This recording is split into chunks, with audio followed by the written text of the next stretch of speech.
on their final out. Adams leads off third. 1-0 pitch to Wood. Swinging a high fly ball, center field deep. Back goes Hilliard to the warning track, at the wall. It's gone! James Wood does it! The long nightmare is over!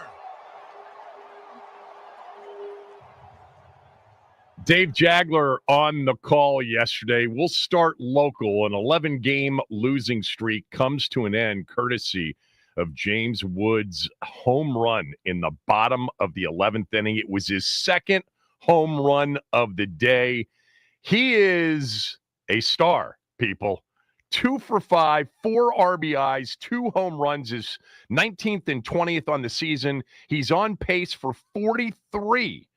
The all-time Nats record is Alfonso Soriano's 46, but he is having himself a season even if his team isn't. Good morning. Max has some stat he wants to read to me, which we'll get to in a moment. On the show today, you'll hear Logan Paulson talk about Washington's offseason and look ahead to 2025. Ben Standig will join us. We may have another guest depending on flight schedules back from Oklahoma City. I'm trying to get either Legs or Scott on the show after last night's Game 6 disaster for the Oklahoma City Thunder. I will get to that here momentarily. An embarrassing performance, truly, by the team that has been the best team all season long. Good morning, everybody. We were off yesterday, back at it today. Looking forward to getting to some of these quarterback rankings that, I don't know, maybe at least 20 people sent me a link to the Yahoo quarterback rankings that did not include Jaden Daniels in the top 10. Yeah, that's rather absurd at this point. But you know what? Maybe we have gotten carried away. Who knows? I do want to read this from Bobby. Bobby writes, Coach, and I think he was referring to me, listening to Wednesday's show about great players and championship wins creating legacy. Yes, we had a long conversation about LeBron James's insecure rant on his podcast with Steve Nash about rings not being important to a player's legacy when the only thing that's mattered to him throughout his career is the chasing of championship rings. But we had that long conversation. We took calls, and Bobby writes, listening to Wednesday's show about great players and championship wins creating legacy, you mentioned Marino, and I agree. I mentioned Marino in the context of I just don't think it's fair to tie championships to quarterbacks, even though fans of the NFL and of sports always do. Dan Marino got to 1, didn't win any. I still personally consider Dan Marino to be a top 5 quarterback of all time in terms of the quarterbacks I have watched.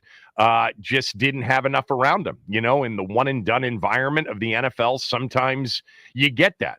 Bob continues, it made me wonder what would have happened had the Skins lost the 82 Super Bowl and drafted Marino at 27 instead of Darrell Green at 28. How great would the Gibbs-Marino marriage have been?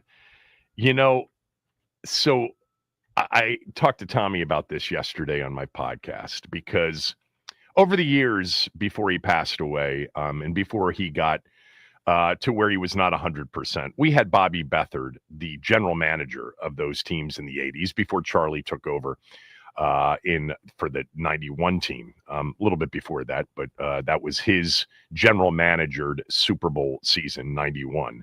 But we had Bobby Beathard on the show many times, and I loved Bobby Beathard on the show. He was such a great guy. He was such a great guest. And I asked him, you know, more than once over the years, what if Dan Marino had fallen to 28? Because Dan Marino in the 83 draft was the last of all of those quarterbacks taken. It was not expected that he would be the last of those quarterbacks taken. John Elway was selected number 1 overall.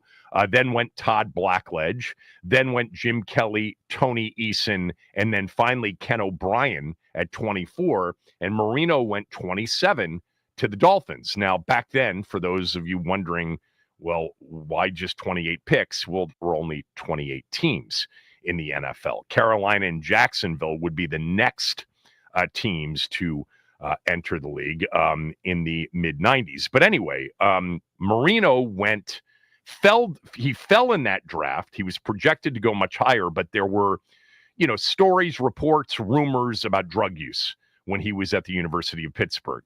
And so he ended up being the last of the quarterbacks taken, and he was taken one pick ahead of Washington with the final pick in that draft, and Washington selected from Texas A&I at the time, now Texas A&M Kingsville, I believe, Darrell Green with the final pick in the first round. By the way, how about 27 and 28 in that draft, final 2 picks in the first round, both Hall of Famers. But I asked Bobby Beathard many times over the years, if Marino had fallen one more spot to 28, the Dolphins had taken somebody else, would you have taken Dan Marino? And he insisted over all of those years, no, we were not going to take Dan Marino.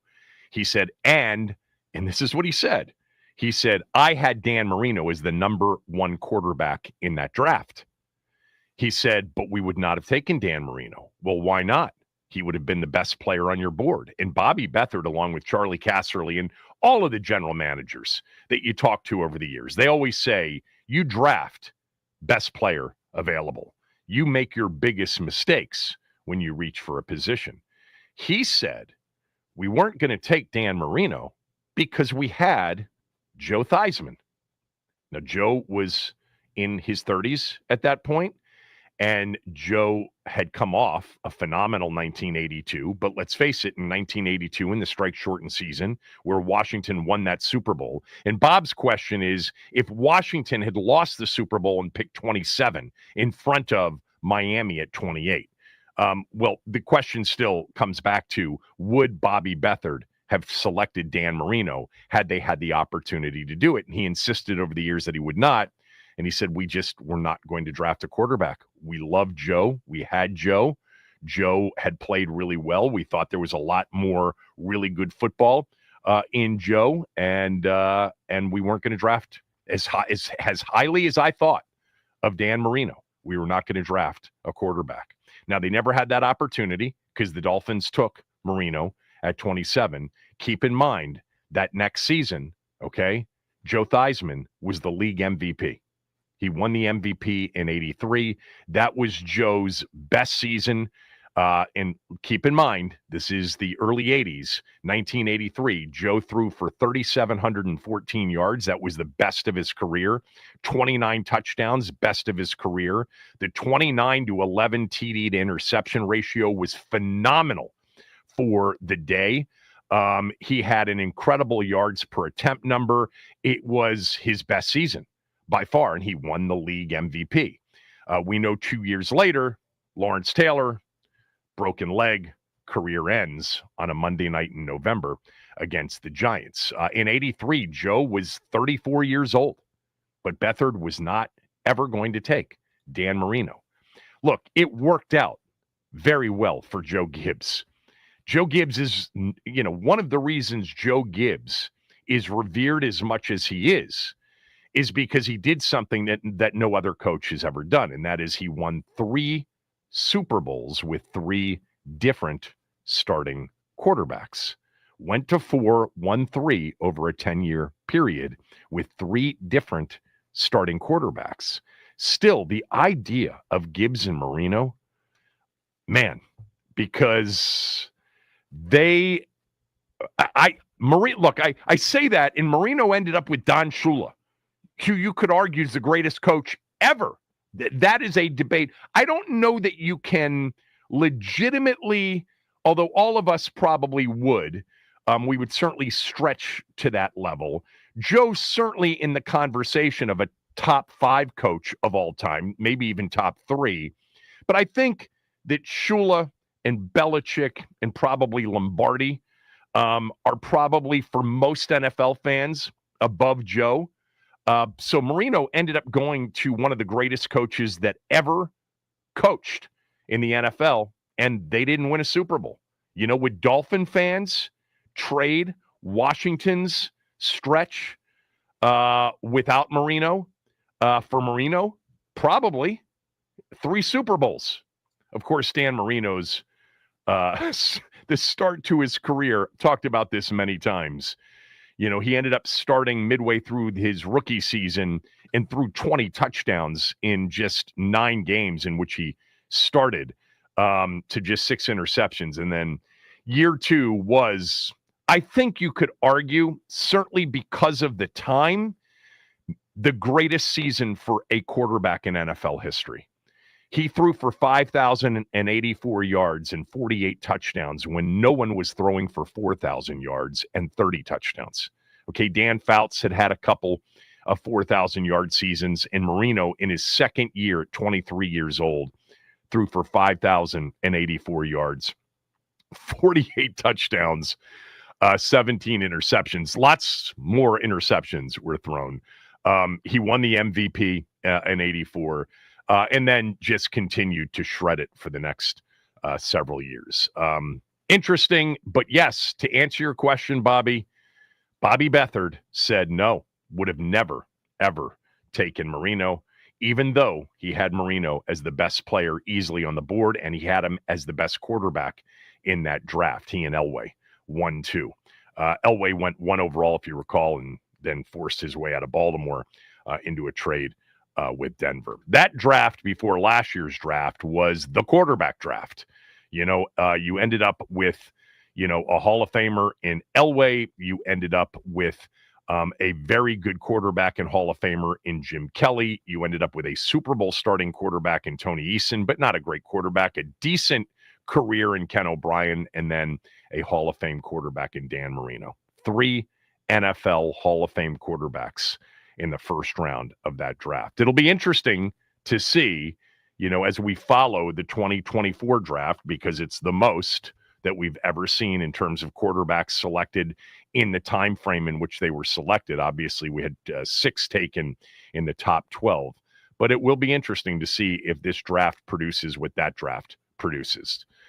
3 Hall of Fame quarterbacks out of Caleb Williams, Jaden Daniels, Drake May, Michael Penix Jr., J.J. McCarthy, and Bo Nix. Those 6. Certainly one of the 6 had a start to his career that would indicate that great things are to come. But not everybody agrees in some of the offseason rankings and listings of best players at positions. We'll get to Yahoo's list that many of you sent me, where Jaden's not even listed in the top 10 of quarterbacks in the NFL. We'll get to that, I promise you. I do want to get to last night's NBA game, and we will do that after this. You're listening to the Kevin Sheehan Show on the Team 980, the team980.com. We're free and live on the Odyssey app.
Jalen Williams, 16 points, throws it away. Halliburton comes up with it.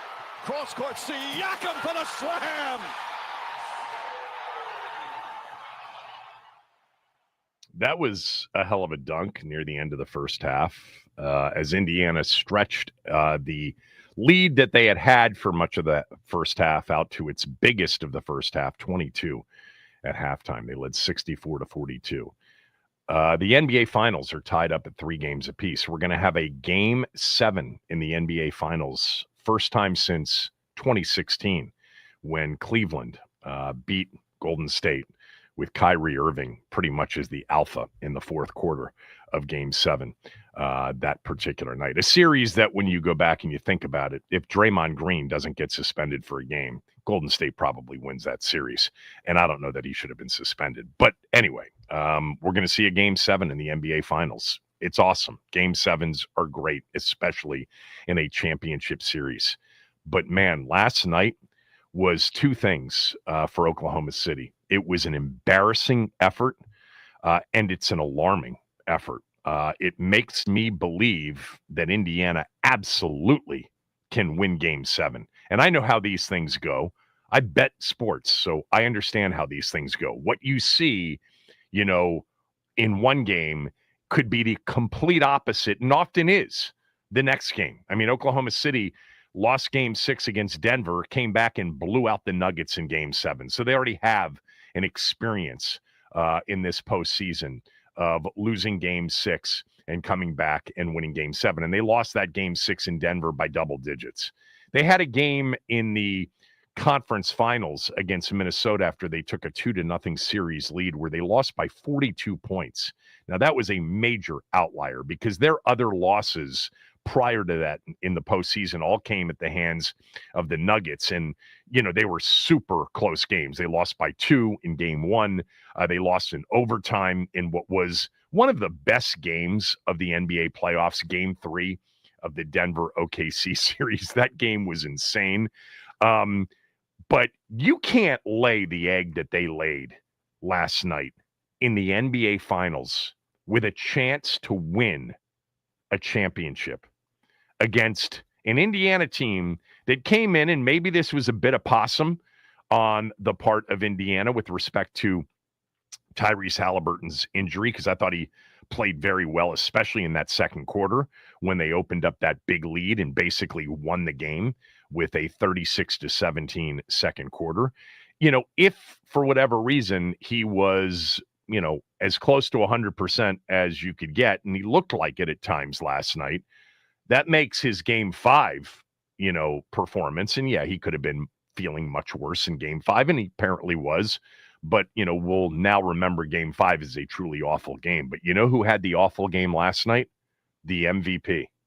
Shai Gilgeous-Alexander was horrendous in the basketball game. I thought he was among the 2 or 3 worst players on the floor last night. That's hard to say about an MVP. He had 8 turnovers in 3 quarters, basically 2.5 quarters of play. He played 31 minutes, did not, I don't think, enter the game in the fourth quarter with the game basically decided. He had 8 turnovers. And if you watch this game, he could have had another 2 or 3 or 4 turnovers. They were lucky as he stumbled and bumbled around to retain possession of the ball. Indiana's defense, like Oklahoma City's defense, when they have turned Indiana over, gets a lot of credit. They had 16 steals. 16 steals in the game out of the 21 turnovers. Indiana's defense gets a lot of credit, but God, was SGA sloppy. Sloppy as hell. He's been that way periodically, but he seems to get it together.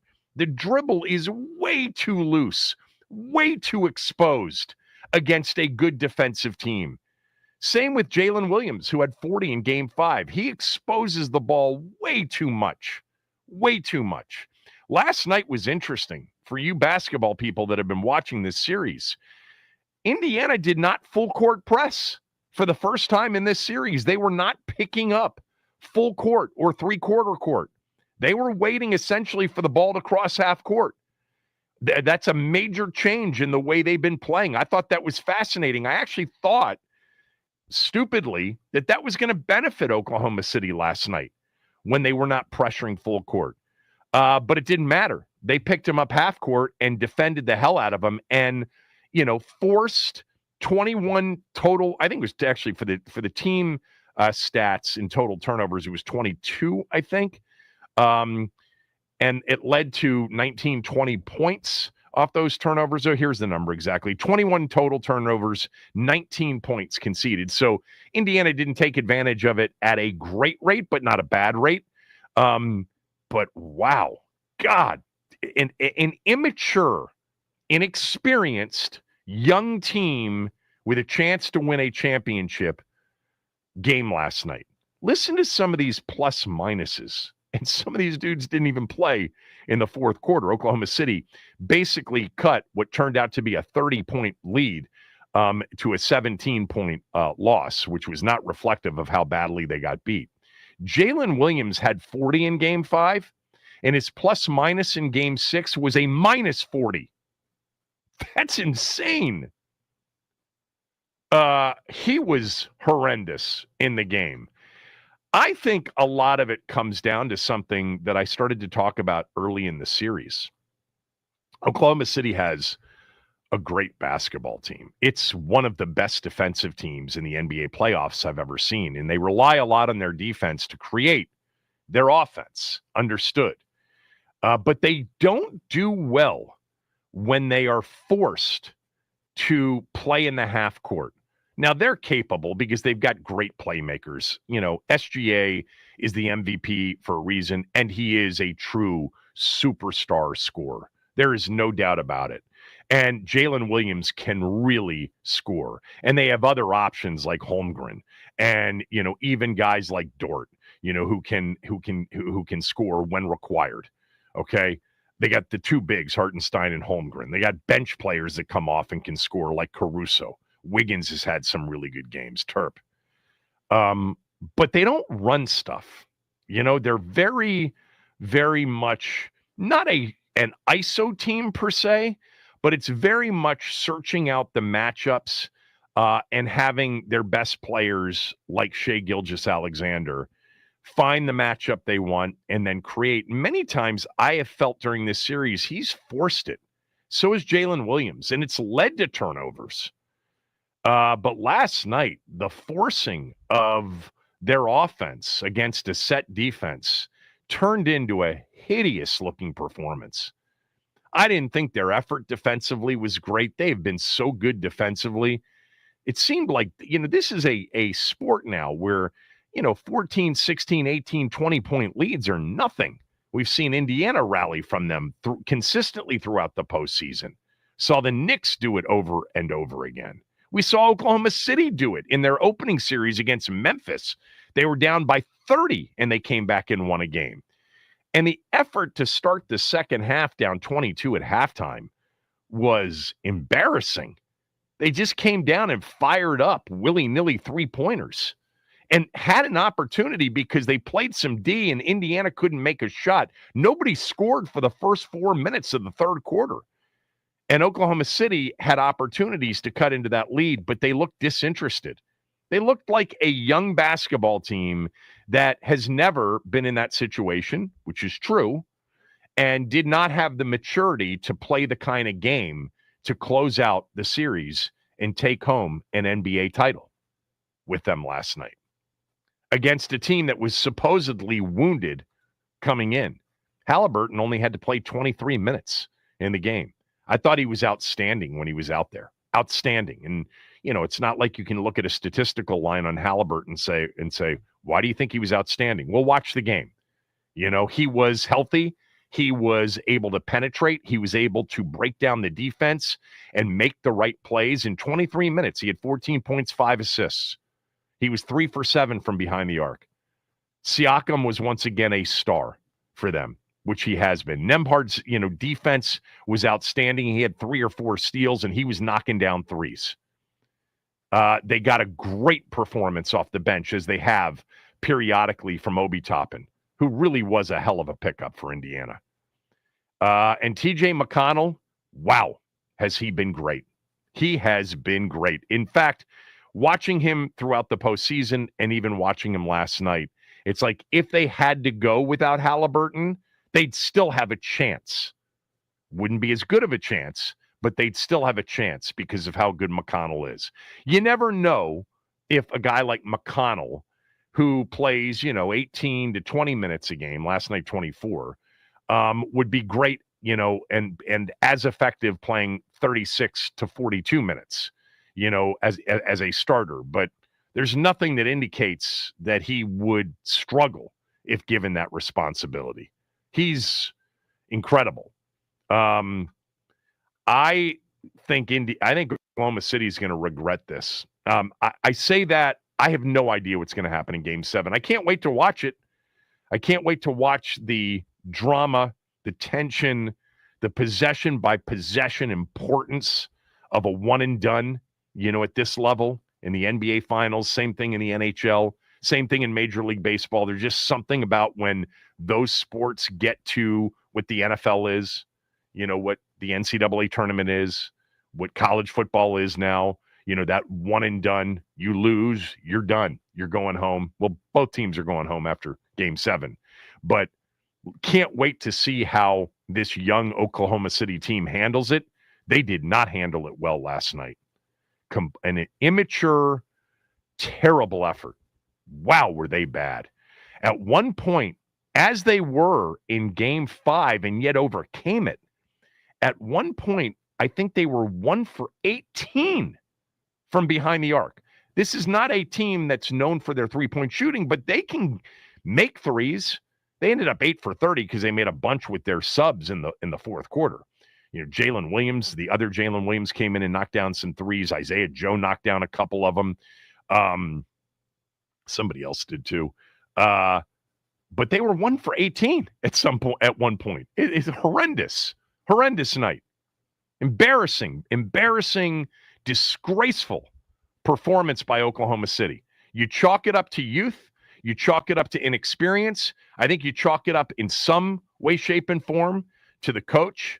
I think he's an okay coach. Certainly defensively, they do a phenomenal job.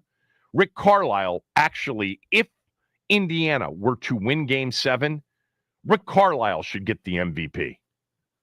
The way he switched up last night, I couldn't believe they weren't full court pressing in a game that they had to be desperate in. Maybe it was because they didn't want Halliburton, having to guard full court. It was just interesting because I really think that it's one of the reasons they won Game 3 in particular is they wore out Oklahoma City, but they picked them up half court. They were outstanding. I have no feel for Game 7. It's so obvious to look at, the history of these things and say, yeah, the fact that they got blown out in Game 6, this is what the NBA is at times. You get blown out, you look terrible, but at home, you're a completely different team. Indiana's played some good basketball at Oklahoma City in this series. Indiana came back and won Game 1. Indiana had a legitimate chance down 2 in the fourth quarter of Game 5. Oklahoma City, in their 3 games in Indiana, got handled twice. And for 42 of the 48 minutes in Game 4, a game they really needed to get and did get, they were outplayed in that one too. If you added up the minutes in which one team was dominating over the other team, it's pretty close. I hope we see a competitive game. Michael Lee was on with us the other day, and he made a good point. He's like, this series hasn't had, other than Game 1, any magical moments, no memorable moments. It's true. We had a 1-point comeback stunner in Game 1. Since then, 16 points was the margin, 9, 7, 11, and 17. Maybe Game 7, building towards a Game 7 where we'll have a double overtime, buzzer-beating Game 7 on Sunday night. Oklahoma City's an 8-point favorite. That's the lowest that the fewest points they've been favored by in a game at home in this series. In fact, if I'm looking at this against Minnesota, okay, they were a 7-point favorite against Minnesota in Game 1. Against Denver, they were near double-digit favorites in all of the series. They were 8.5, 9 in the Game 7. But in this series against Indiana at home, they've been a 10-point favorite. They've been an 11.5-point favorite. They've been a 9-point favorite, and they are an 8-point favorite. So the smallest favorite they've been in Game 7. I don't like the game one way or the other. I think if I was forced to wager, I think I'd lay the points and take OKC, but I would not feel good about it at all. Yeah, we get a Game 7, though. That's exciting, even though last night was disturbing if you're an Oklahoma City fan. You can chalk it up to inexperience, immaturity, and they bounce back like they did against Denver, like they did against Minnesota when they got beat by 42. But this is a better team and a deeper team that they are facing, and a team that absolutely believes they can win, and a team that I think is flat out the better coach team. We'll see. Sunday night, 8 o'clock, ABC, Game 7, NBA Finals. Just, you don't get that, that was, I want to go back and look. I should have looked at this before the show.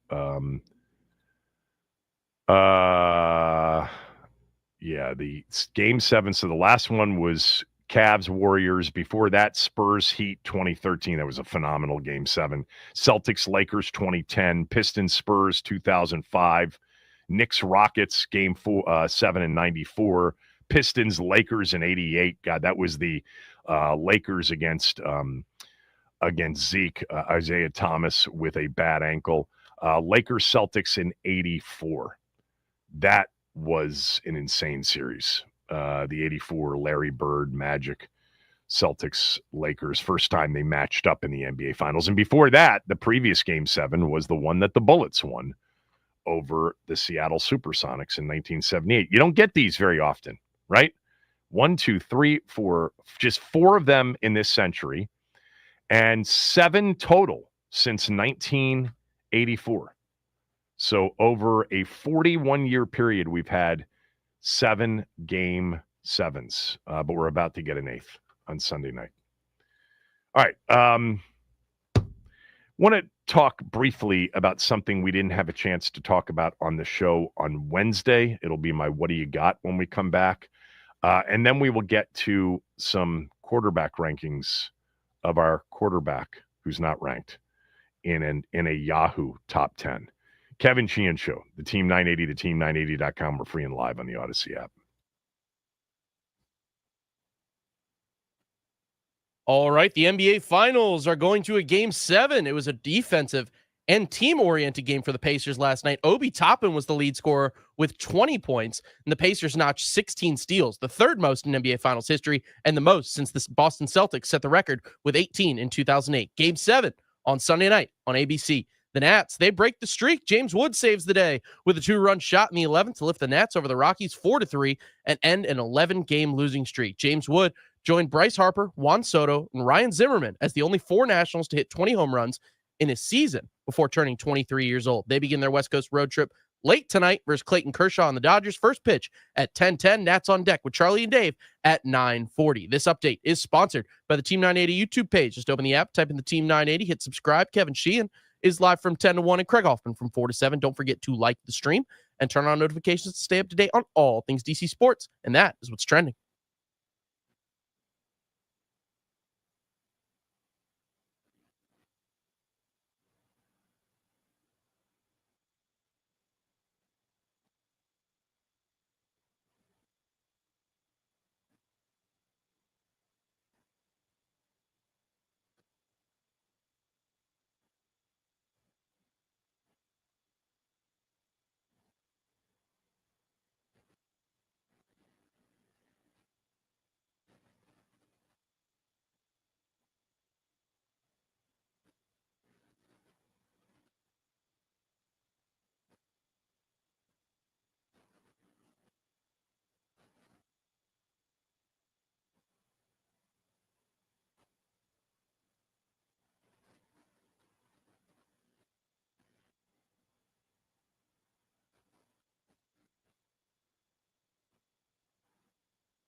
So Shadur Sanders, I guess, has had a couple of speeding tickets here recently since arriving in Ohio. The other morning, very early in the morning, 12:24 a.m. Tuesday morning, he was driving 41 miles per hour over the speed limit of 60 miles per hour. You can do the math on that. He was doing 101 miles per hour in a black Dodge TRX truck. Apparently, recently, there was another speeding violation with him, too. Look, people speed. People get tickets. I guess 41 miles per hour, that's not reckless. I've gotten reckless driving before, and it was for 20 miles per hour over the speed limit in Virginia.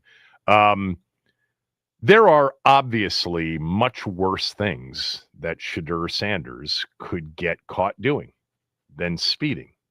Although 101 in a 60, I don't know. I mean, I think many of you out there listening have done 100 plus before in a 60 mile per hour zone.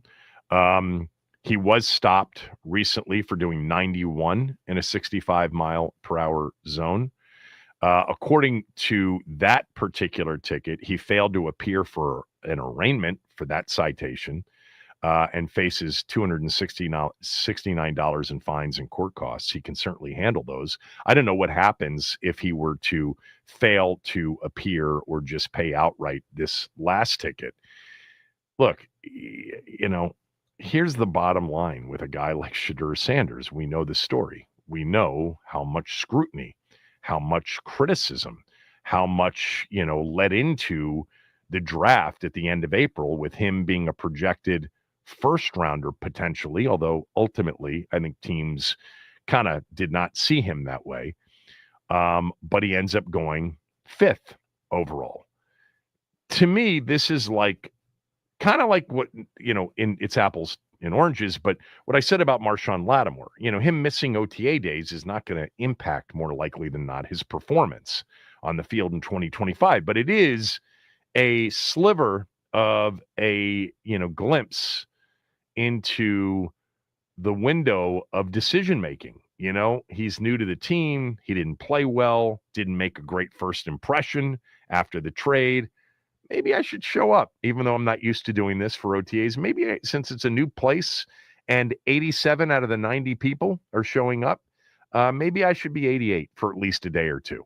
And this is under sort of the same heading. It's like, I thought I was going to go in the first round. Thought I might even go 1 or 2 overall. Top 10, worst case. I fell in the 5th round. Maybe I should do everything within the realm of my own decision-making to steer clear of anything that could be perceived as negative, no matter what the level of negative is. Maybe my decision-making should be to not go 101 miles per hour in a 60 mile per hour zone, especially when I was just cited a few weeks ago for going 91 in a 60 and got a ticket and then didn't show up for the arraignment. It's decision-making more than it is anything else. It is maturity more than it is anything else. I would bet you any amount of money his father, no matter what he might say publicly, is like, what is wrong with you, kid? Are you out of your mind? That's what you would be talking about if you were doing Cleveland Sports Talk Radio, or I would. Not that I'm, looking to cut him or looking to trade him. Okay, he didn't commit a felony. He didn't commit, a serious crime. He didn't sexually assault somebody or, or get into a bar fight and cheap shot somebody and put him in none of that. He got caught speeding. But given everything around Shadur Sanders, wouldn't you just want anything that could be perceived as negative that's within your control to be controlled? It'll still come down to whether or not he can play. Now, there's always that possibility. They've seen other examples of poor decision making, and they're questioning whether or not they got a guy mature enough to play in the NFL. The other thing that I wanted to talk about with my What Do You Got is something we didn't have a chance to talk about the other day. We were planning on doing it, but we got, into other things. It was what happened in the Indiana Fever Connecticut game with Caitlyn Clark getting, roughed up and then knocked to the ground. Somehow she ended up getting a tech. This was Marina Mabry and I forget the other player's name, JC Sheldon, I think. And then, by the way, this Sophie Cunningham, who I had never heard of. I've heard of now. She has gained. Somebody mentioned to me that since she became the enforcer and the protector of Caitlyn Clark by basically grabbing one of the Connecticut Sun players, I guess that initially was involved, and she obviously that was actually, out of everything that was done, was probably the most egregious thing that was done. She has gained like between 750,000 and 1 million social media followers since then. I didn't know who she was. I know who she was. I know who she is now. Do you know who Sophie Cunningham is, Max? Yes, I was a little bit early to the Sophie Cunningham game just for alternative reasons. For the reasons of she's very attractive. Correct. Yeah. So yeah, and seeing her stick up for Caitlyn Clark, I'm like, yeah. So I'm glad to see her getting a little more love. She is actually, I think, right now, the second most popular player in the WNBA. Anyway, so real quickly on this skirmish from the game the other night, we're a couple of days late to the party on this conversation. It's basketball. You know what? She sells it well, too. Let me back up. What they're doing to her, is now beyond the kind of rookie hazing, the rookie treatment, the welcome to the WNBA. There is clear jealousy, resentment, whatever it is. It's so petty, and it's so dumb. It's so dumb. She's the golden goose. She's getting everybody more money than they've ever thought about. Okay, there's nobody in that league, nobody that has ever done for that league what she's done for it. And they don't treat her well. But with respect to just the overall in that moment, first of all, I think she can take it, and I think she has taken it. I think she's tough. Number two is, let's not try to pretend that she doesn't sell it pretty well. And I really like watching Caitlyn Clark. It's the only reason I have ever watched a WNBA game. I am a fan of Caitlyn Clark, not just the player. I like the way she handles herself. I think she does great with the media. I think she's handled this role of major transformational needle mover, Tiger Woods-esque for her sport. I think she's handled it very well. From afar, I don't know her. Never had her on the show, but from what I've been told from people who have, are in that business and follow it, everybody seems to like her. With that said, she does play it up on the court. She bitches a lot. I didn't mean that because of it being women's basketball. Just in any sense, an athlete bitching about calls, complaining about calls. She really complains about not getting calls. She is really good at selling calls and selling, potential, flagrants. By the way, there's nothing wrong with that. That's a part of the game. We're watching it in the finals at times with the MVP, SGA. So what we saw the other night, look, that was a nothing burger in the NBA. So, let's just take a step back and say they're competitors too. They are competing at a high level. And by the way, from all accounts, this game has gotten more skilled, more athletic, more intense, more competitive in recent years. And these things happen in games. She gets poked, maybe intentionally. She gets knocked down. somehow she got a tech out of all that. I have no idea why she was called for a tech. The response after she kind of got poked was, that she sold it pretty well. And then here comes the big, shove and knockdown. It's really part of sports. But God, man, it does seem to happen to her a lot.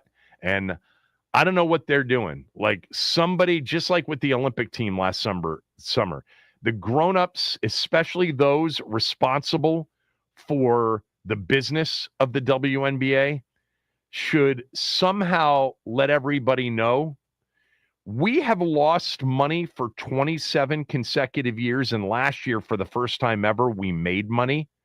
We got a cut of this $76 billion NBA TV deal that we would have never gotten without her. We have more people. She has brought more people to our game than anybody in the history of our sport. She is making money for all of us. Let's maybe now back off the pettiness and the jealousy and the trying to take her out on some occasions. We really need her to play and to be a part of these games. That's the, brass tacks reality of the business. We have not made any money. No one has cared about our sport since the inception of it. And we've been funded by the NBA, kept alive by the NBA. They could have at any point said, it's a nice try. We tried to do it, but we're not going to do it anymore. But they did, to the tune of like $300 million over all those years to keep the thing afloat. And then here comes, the silver bullet answer. They got it in the form of one player, like golf was just rejuvenated, resuscitated in many ways by Tiger Woods, brought a whole new group of people. Magic Johnson, Larry Bird, when they entered the NBA after the 79 finals for the 1979-1980 season, completely resuscitated the NBA. This is so obvious to anybody that can add, 1 and 1 together.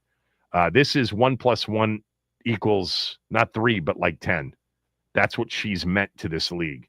But I overall, like if I were just looking at this thing, like, they want to be viewed as just as intense, just as competitive, and they are. They're competitive professional athletes. Things get happen. Tempers, flare.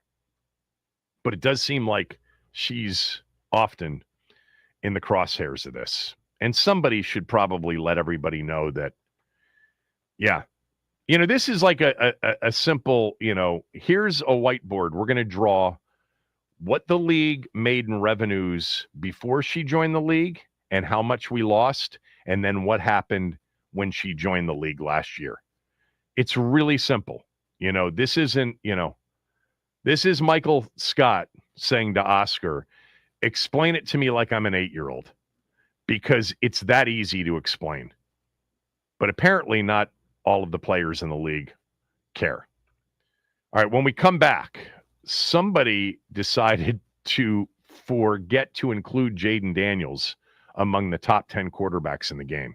We'll tell you who that was next. Kevin Sheehan Show, the Team 980, theteam980.com. We're free and live on the Odyssey app. We are also on 980's YouTube channel, so you can watch us every day. When you get there, subscribe to our Team 980 YouTube channel. Hit the like button. I'm on from 10 to 1. Craig's on from 4 to 7.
So this is list season, ranking season.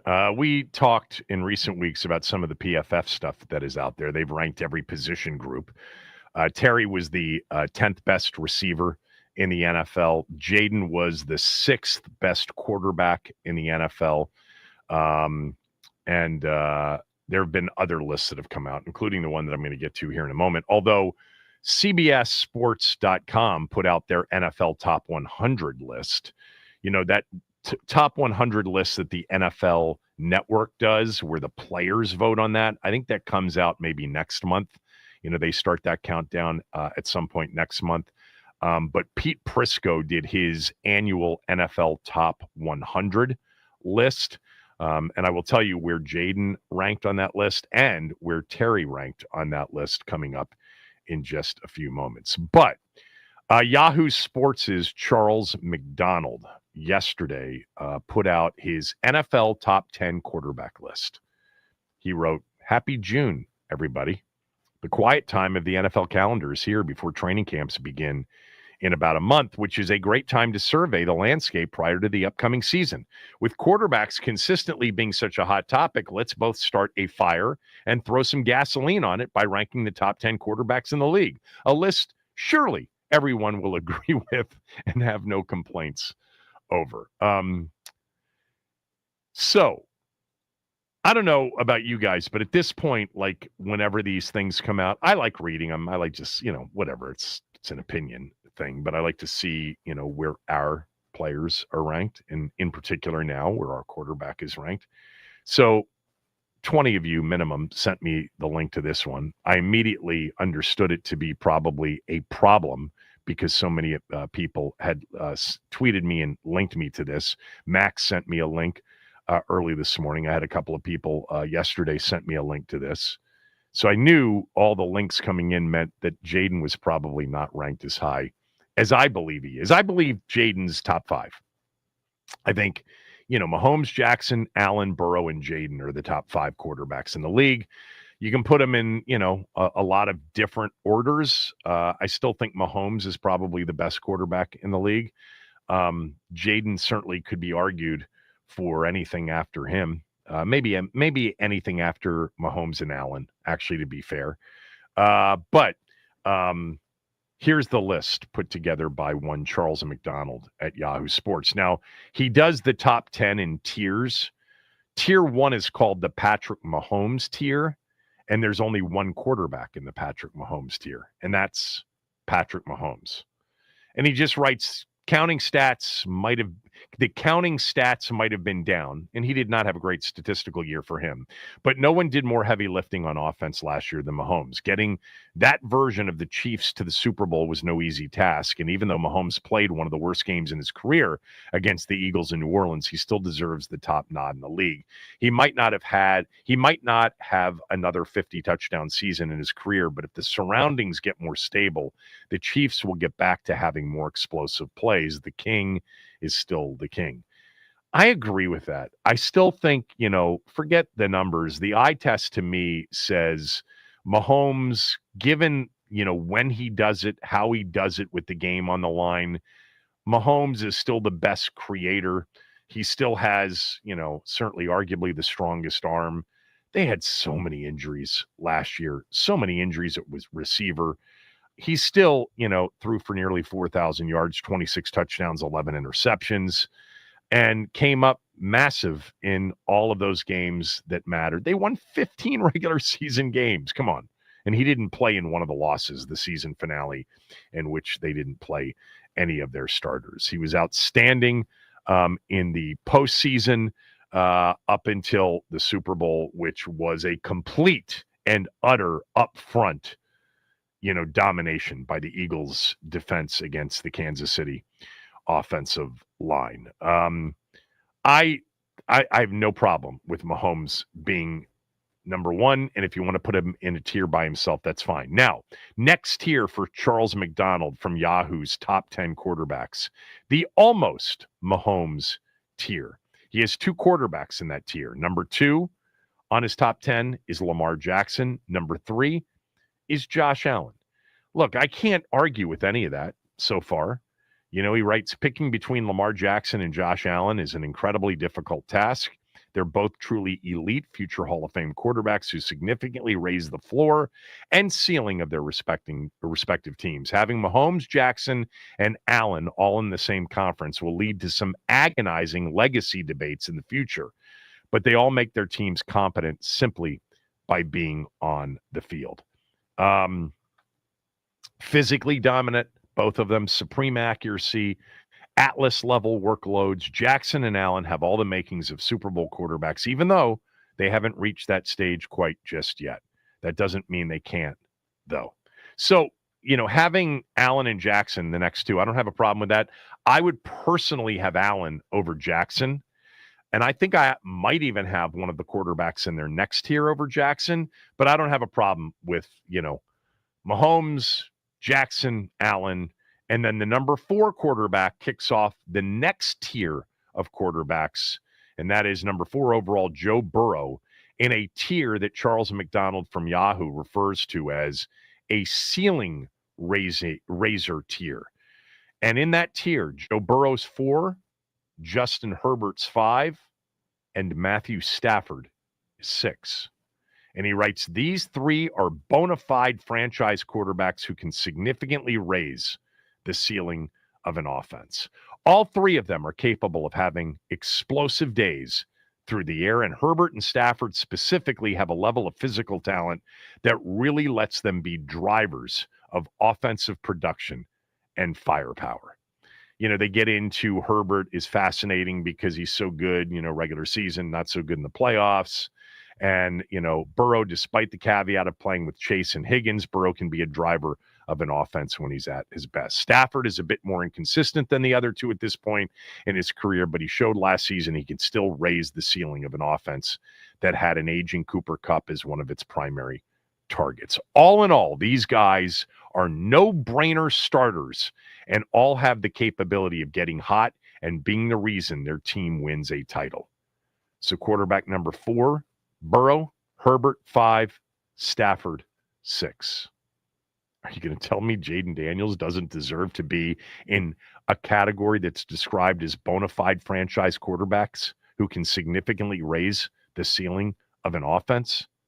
Come on, Charles McDonald. Did you just forget him?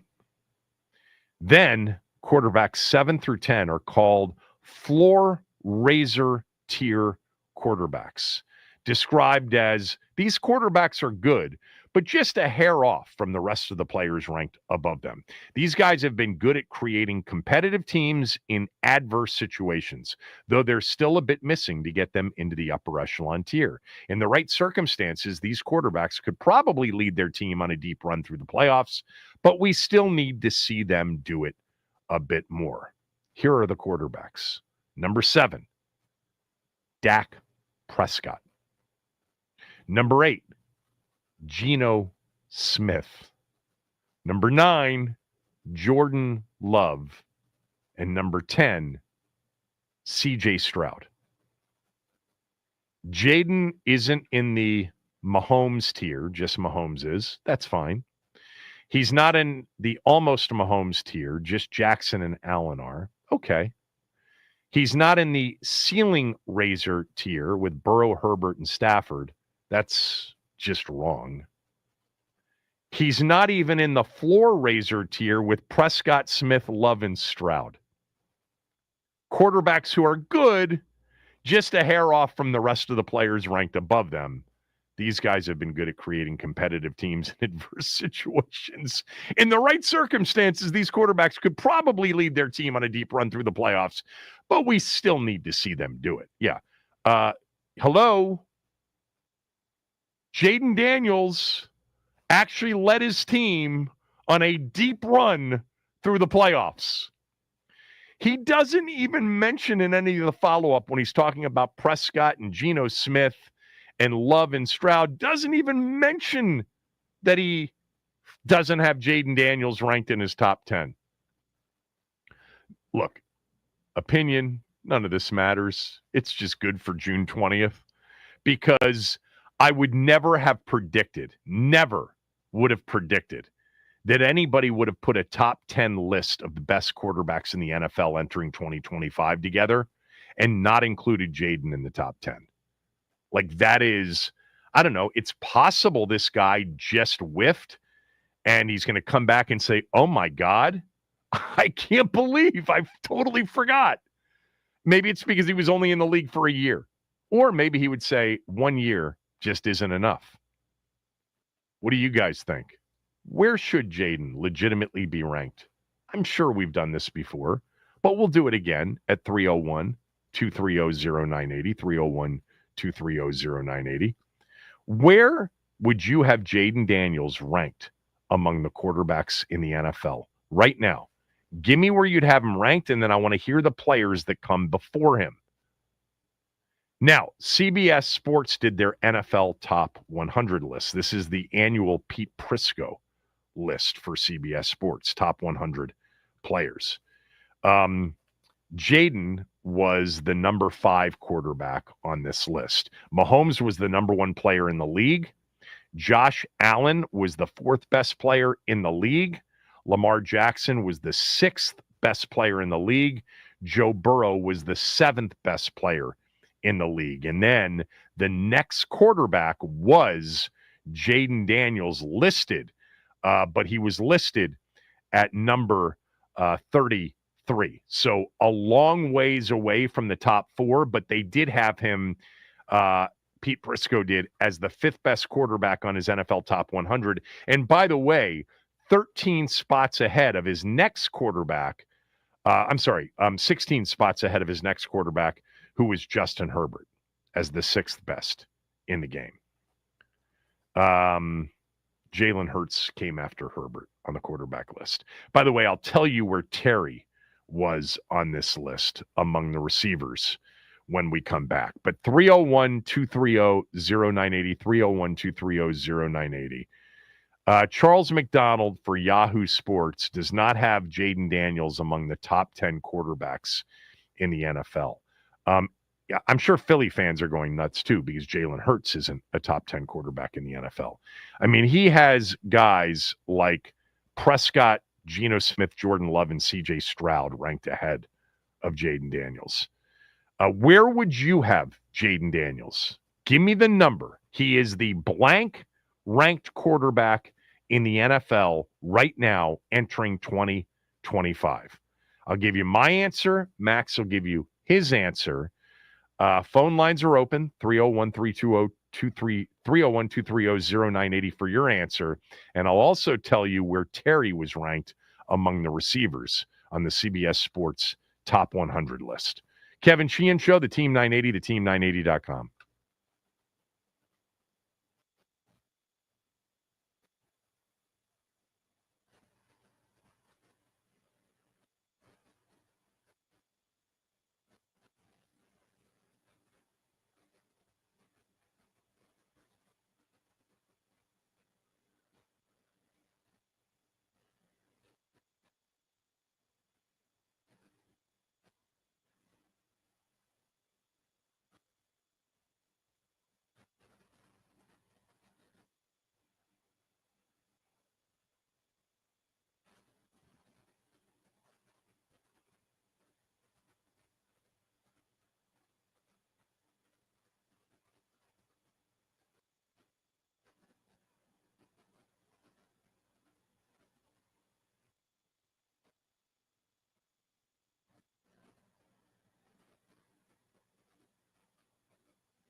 Jaden Daniels was left out of Charles McDonald's from Yahoo Sports top 10 quarterbacks in the league.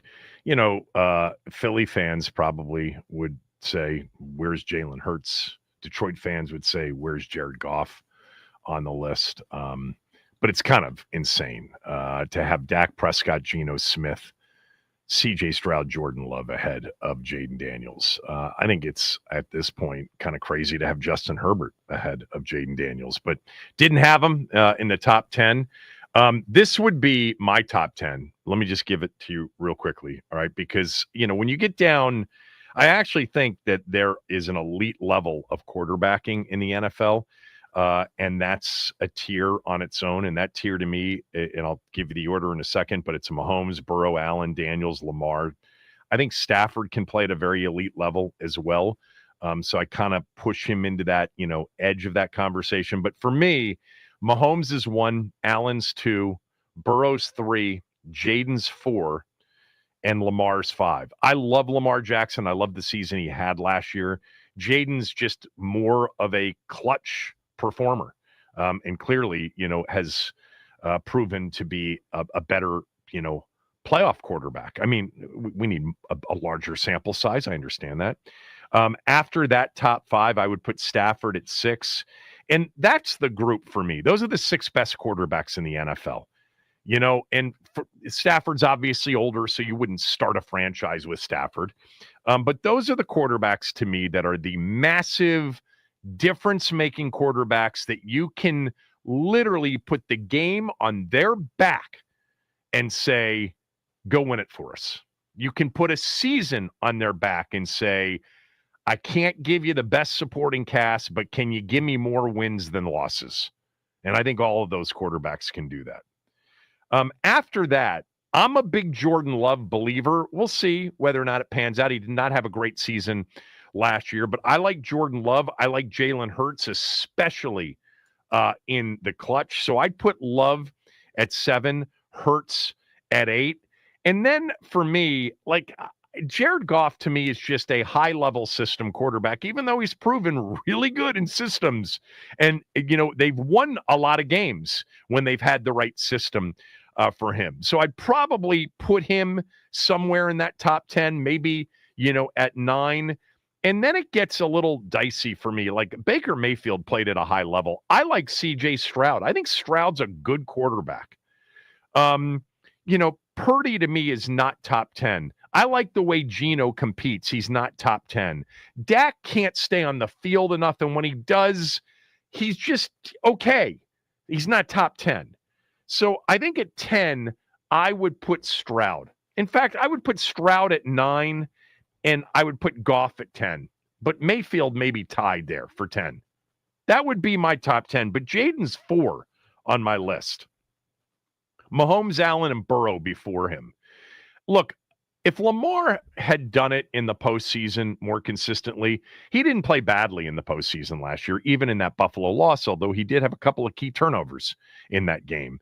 You point back to that AFC title game at home the year before. And I know that there were a couple of turnovers that weren't his, on the way in for scores.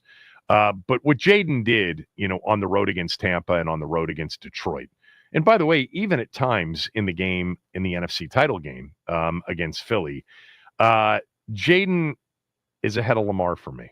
He's at 4. That's where I have him. Where do you have him?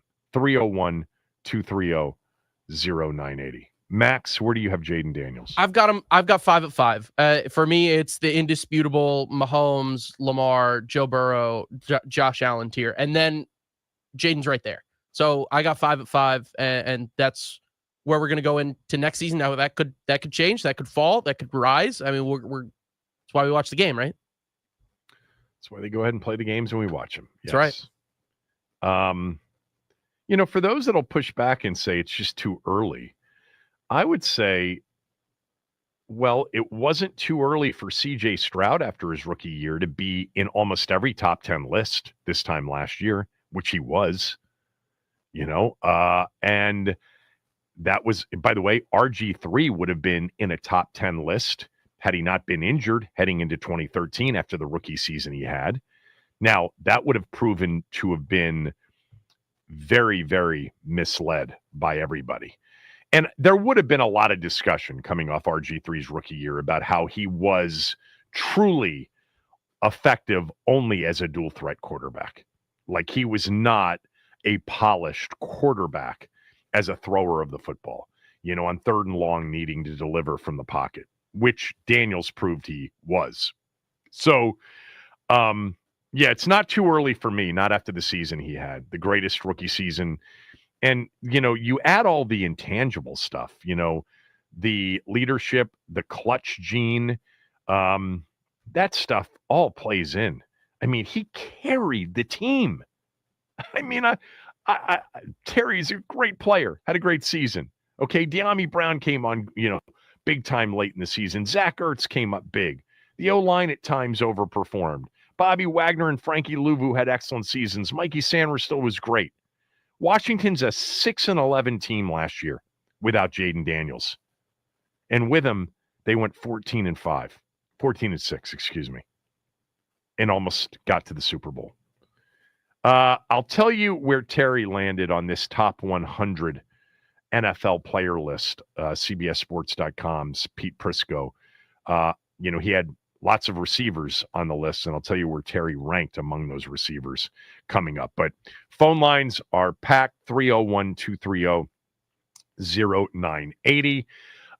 Where would you have Jaden Daniels ranked? Give me the spot among NFL quarterbacks, and give me the quarterbacks you would have ahead of him. Let's start with Scott in Odenton. Scott, go ahead. Hey, good morning, Kevin. This list you gave me, I know you said it doesn't mean much, but my head's swirling. My blood pressure's high. I don't have blood pressure problems, and the good thing I'm going to the cardiologist Monday. Well, I hope it goes well for you. I hope so too. Thank you. I have Daniels at number 4. Mahomes, Jackson, and Allen just above him. This isn't just coming from a diehard Commanders fan. I just looking at it logically, looking at all the teams, the quarterbacks, that sort of thing. It's not just the physical talent he has. It's like what you were saying earlier, the clutch mentality, the intangibles that he already has at being such a young player. I mean, I'm a tennis fan, and the only players I saw that young or starting at that young in their careers that had that clutch mentality, or Carlos Alcaraz just won that great French final, and Pete Sampras when he started out. I'm a huge tennis fan. I used to teach and that sort of thing. And the other thing is, we've had rookie quarterbacks that have. How about Boris Becker as a 17-year-old? I think I was 2 when that happened, but I know the history. I've seen film right. that too. You're absolutely right. Boom, boom, blitzkrieg. But when looking at these other rookie quarterbacks that've been to championship games like Flacco, Roethlisberger, they had great defenses. They had more or less established teams around them, where we had a team that was, with a new coach, new GM, bunch of new players, and you could just tell that Daniels, I mean, we had good players, like you said, around him, but he carried that team to so many wins, had them keep believing.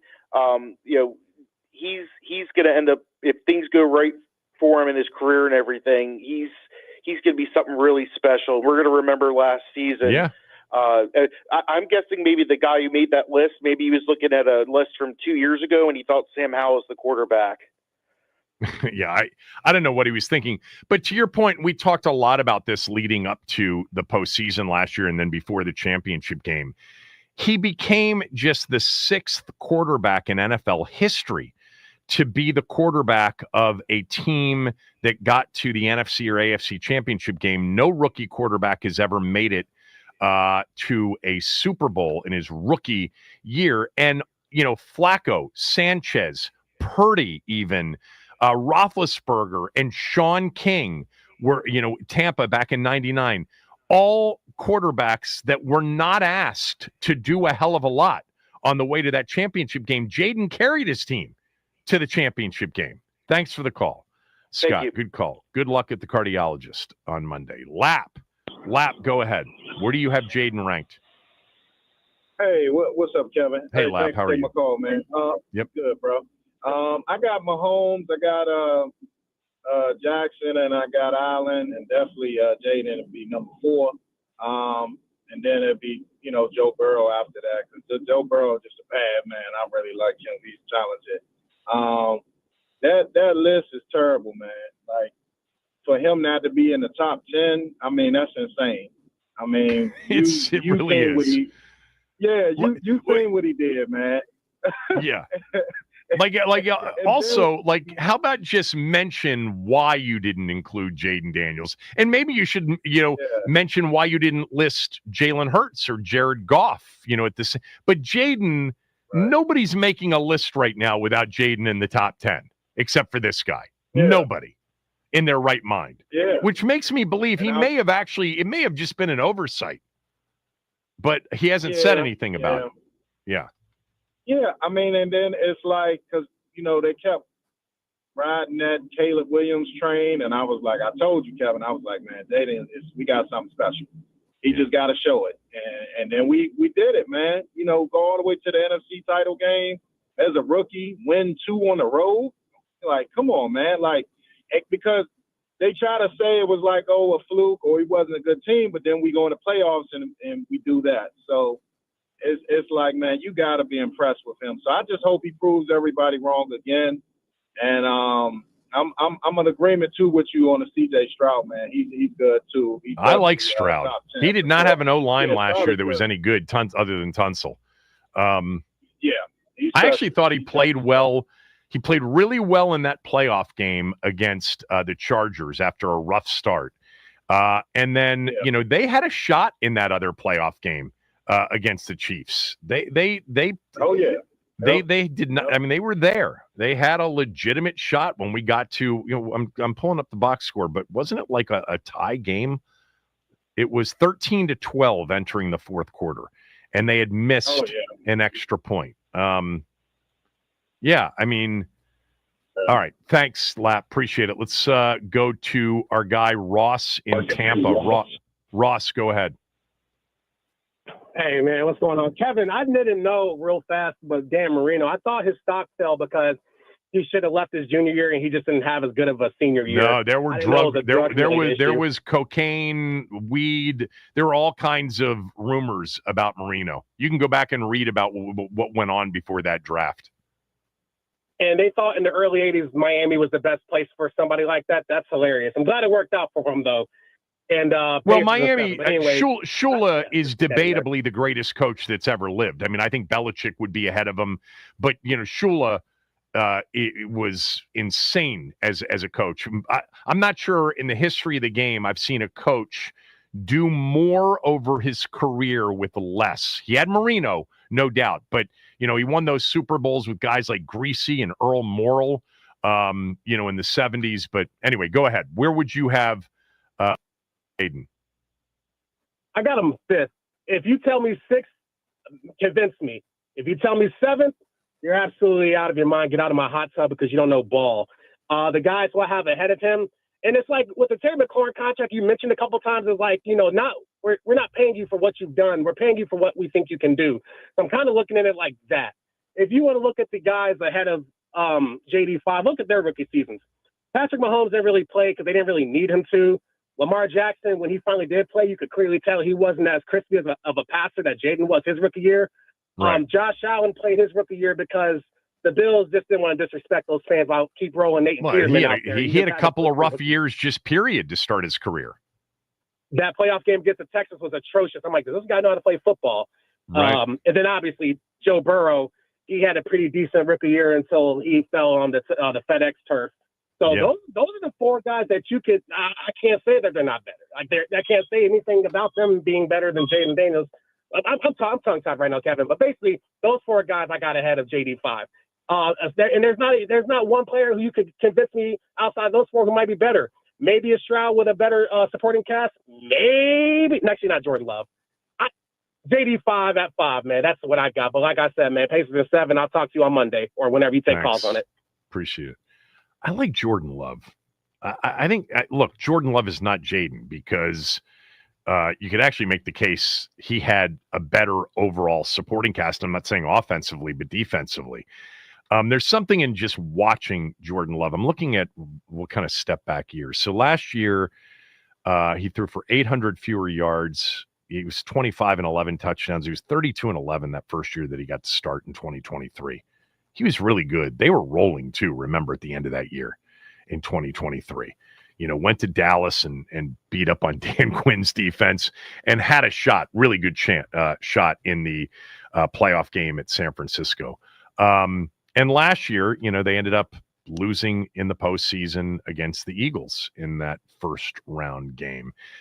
I like Jordan Love's potential a lot. I felt that way about him for a while. It's not Jaden level, but it's pretty high level as a guy whose overall game fits today and football today, because he can make a lot of really good plays off schedule.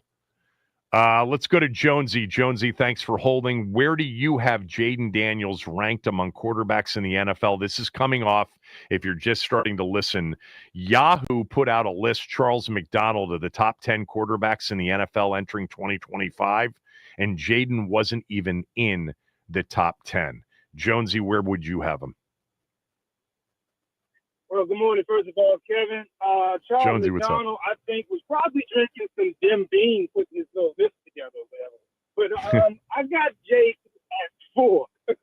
You know what I'm saying? I mean, this dude elevated his team, man, not to get just to the go playoffs, which he was just asking for, but he got to the playoffs, and he got through 3 playoff games practically. You know what I'm saying? He was getting to the NFC title just to fall short. He's 4 clearly. With the only guys that I got ahead of him is I got Allen, I got Burrow, and definitely Mahomes at number 1. I mean, Burrow and Allen, you can switch around. Lamar, I got him at 5 under circumstances that he's a great regular season quarterback, and you can say the same thing about Dak Prescott when he can stay healthy. They're great regular season quarterbacks. It's just when they have their issues when they get to the playoffs. You understand what I'm saying? Whether it be the first game, second game, they can't get over the hump. Jaden did it in his rookie season. So how do you not even consider him? It's insane. I don't know. I mean, the guy went on the road in 2 playoff games before the NFC Championship game and threw for 268, including the game-winning drive to beat the Buccaneers. 268, rushed for 36 yards, had an 80.4 QBR in playoff game number 1. Then at Detroit, 22 of 31 for 299, rushed for 51 yards, had a 91.8 QBR. All right, both of those games, 4 touchdowns, 2 touchdowns each, no picks. And then in the NFC Championship game, look, we've said this a million times. Washington moved the football against Philadelphia. No one else could. Kansas City couldn't. The Rams did in the snow, but he throws for 255, did throw for a pick, had a touchdown, rushed for 48, and his QBR in that game was 84.2. The guy's QBR average in 3 playoff games was 86. It's insane. Thanks, Jonesy. Let's go to Aveen. Aveen, where would you have Jaden ranked? Hey, Kevin, I've got some context to add for you. I listened to the podcast where they did this, the Yahoo Football 301, and it's with McDonald, Nate Tice, Mike Tice's son, and Matt Harmon. And Harmon had Daniels at number 5, but the other 2 left him off, and the rationale was... The other 2 left him off? Two people left him off. All right, what was the rationale? They want to see him do it for another year, pretty much, and they got burned by C.J. Stroud last year. And just to add some further context, Tice has been, he was extremely skeptical of Daniels as a draft prospect. He had him in the late 20s, early 30s in terms of big board, and he had Drake May number 1. He referred to Daniels as a prospect, as a faster Teddy Bridgewater. So that's just some context there. And for leaving Hurts out, I think all 3 of them had Hurts out, and they said that he's more mid-tier, and with how slow of a processor he is, he would struggle if he wasn't playing behind like a really good offensive line.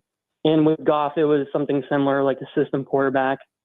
But with that context added, I think no doubt he's top 5 for me. I think most lists I've seen and people I've heard have him usually between 5 and 7. I think the only quarterbacks other than the core 4 that are above him are usually Stafford and Herbert. Stafford, but to me, no doubt he's top. But to me, no doubt he's top 5. I mean, he's freakishly talented and skilled. Like, it's just an eye test thing. You see, he's already elite accuracy, elite processor, elite playmaker, elite scrambler. I mean, there's no way if you're going into next season and you want and you're going with a blank slate at quarterback and you could have any pick, you're picking more than just those core 4 guys above him. And all the efficiency numbers back it up. Like, he was top 5 in everything in those numbers. Like, the numbers don't lie about that either, that paired with the eye test. And the only thing that annoys me is he did finish 6th in EPA per dropback when he was 5 for 4 or 5 most of the year. And it was just because that week 18 Dallas game where that was probably his worst half of the season. I didn't even realize that. I think he took it would be bad. Yeah, yes. And I think the 2 Dallas games were his worst games. Yeah, that game, that half, though, threw off his efficiency numbers a bit. But, no, numbers don't lie. Eye test doesn't lie. Results don't lie. Like, he's clearly top 5. There's no way you're starting Geno Smith ahead of him. Like, a team would, as a fan, you would want Geno Smith over him or whoever else, Jordan Love even. Like, it's no question. But I think it's a weak rationale, too, that we need to see another year for him because I think he's easy to project. But that was just some added context for that. Yeah. You know, in terms, like CJ Stroud had a really good year. It was not Jaden's year, numbers or eye test.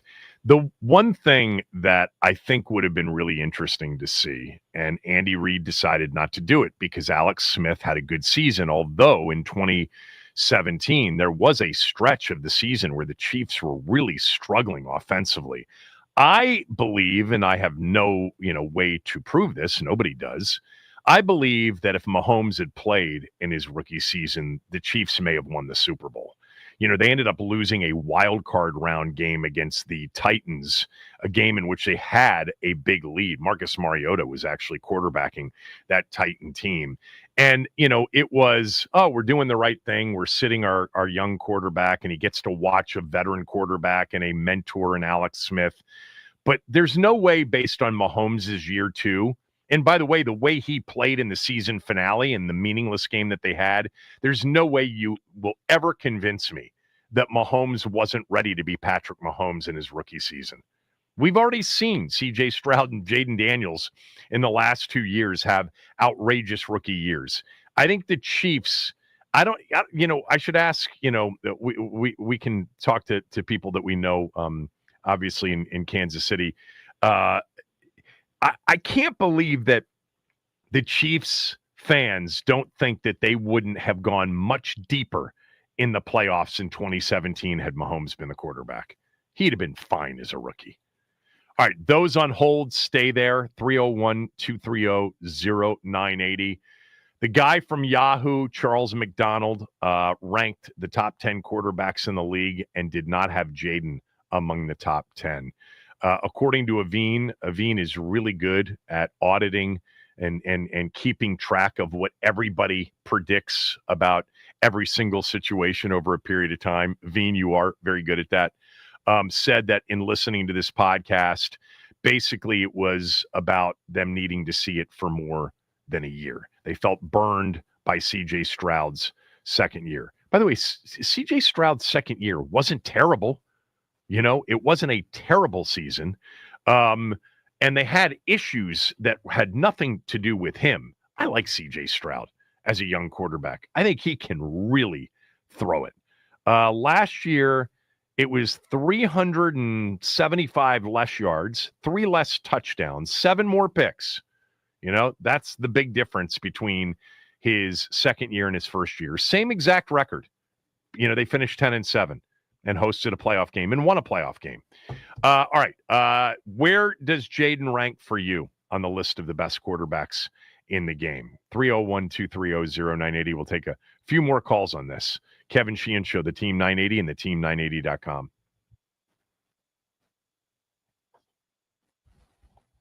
All right, the NBA Finals are going to a Game 7. Last night was a very defensive and team-oriented game for the Indiana Pacers. Obi Toppin was the lead scorer with 20 points, and the Pacers notched 16 steals. That's the third most in NBA Finals history and the most since the Boston Celtics set the record with 18 in 2008. Game 7 will be Sunday night on ABC. The Winnipeg Jets announced they're signing former Chicago Blackhawks center Jonathan Taves. Taves stepped away from the game in 2023 after the Hawks announced that they would not be re-signing him after his contract expired following the season. He will now play for his hometown club after ramping up his training for an NHL comeback. And the Nats, they break the streak. James Wood saves the day with a 2-run shot in the 11th to give the Nats the lift over the Rockies 4-3 and end an 11-game losing streak. James Wood joins Bryce Harper, Juan Soto, and Ryan Zimmerman as the only 4 Nationals to hit 20 home runs in the season before turning 23 years old. The Nats will begin their West Coast road trip late tonight versus Clayton Kershaw and the Dodgers. First pitch is at 10:10 p.m. Eastern Time, and that's on deck with Charlie and Dave at 9:40 on 106.7 The Fan. This update is sponsored by the Team 980 YouTube page. Just open the app, type in the Team 980, hit subscribe. Kevin Sheehan is live from 10 to 1 and Craig Hoffman from 4 to 7. Don't forget to like the stream and turn on notifications to stay up to date on all things DC sports. And that is what's trending.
I told you I'd tell you where Terry ranked on Pete Prisco's top 100 NFL players list.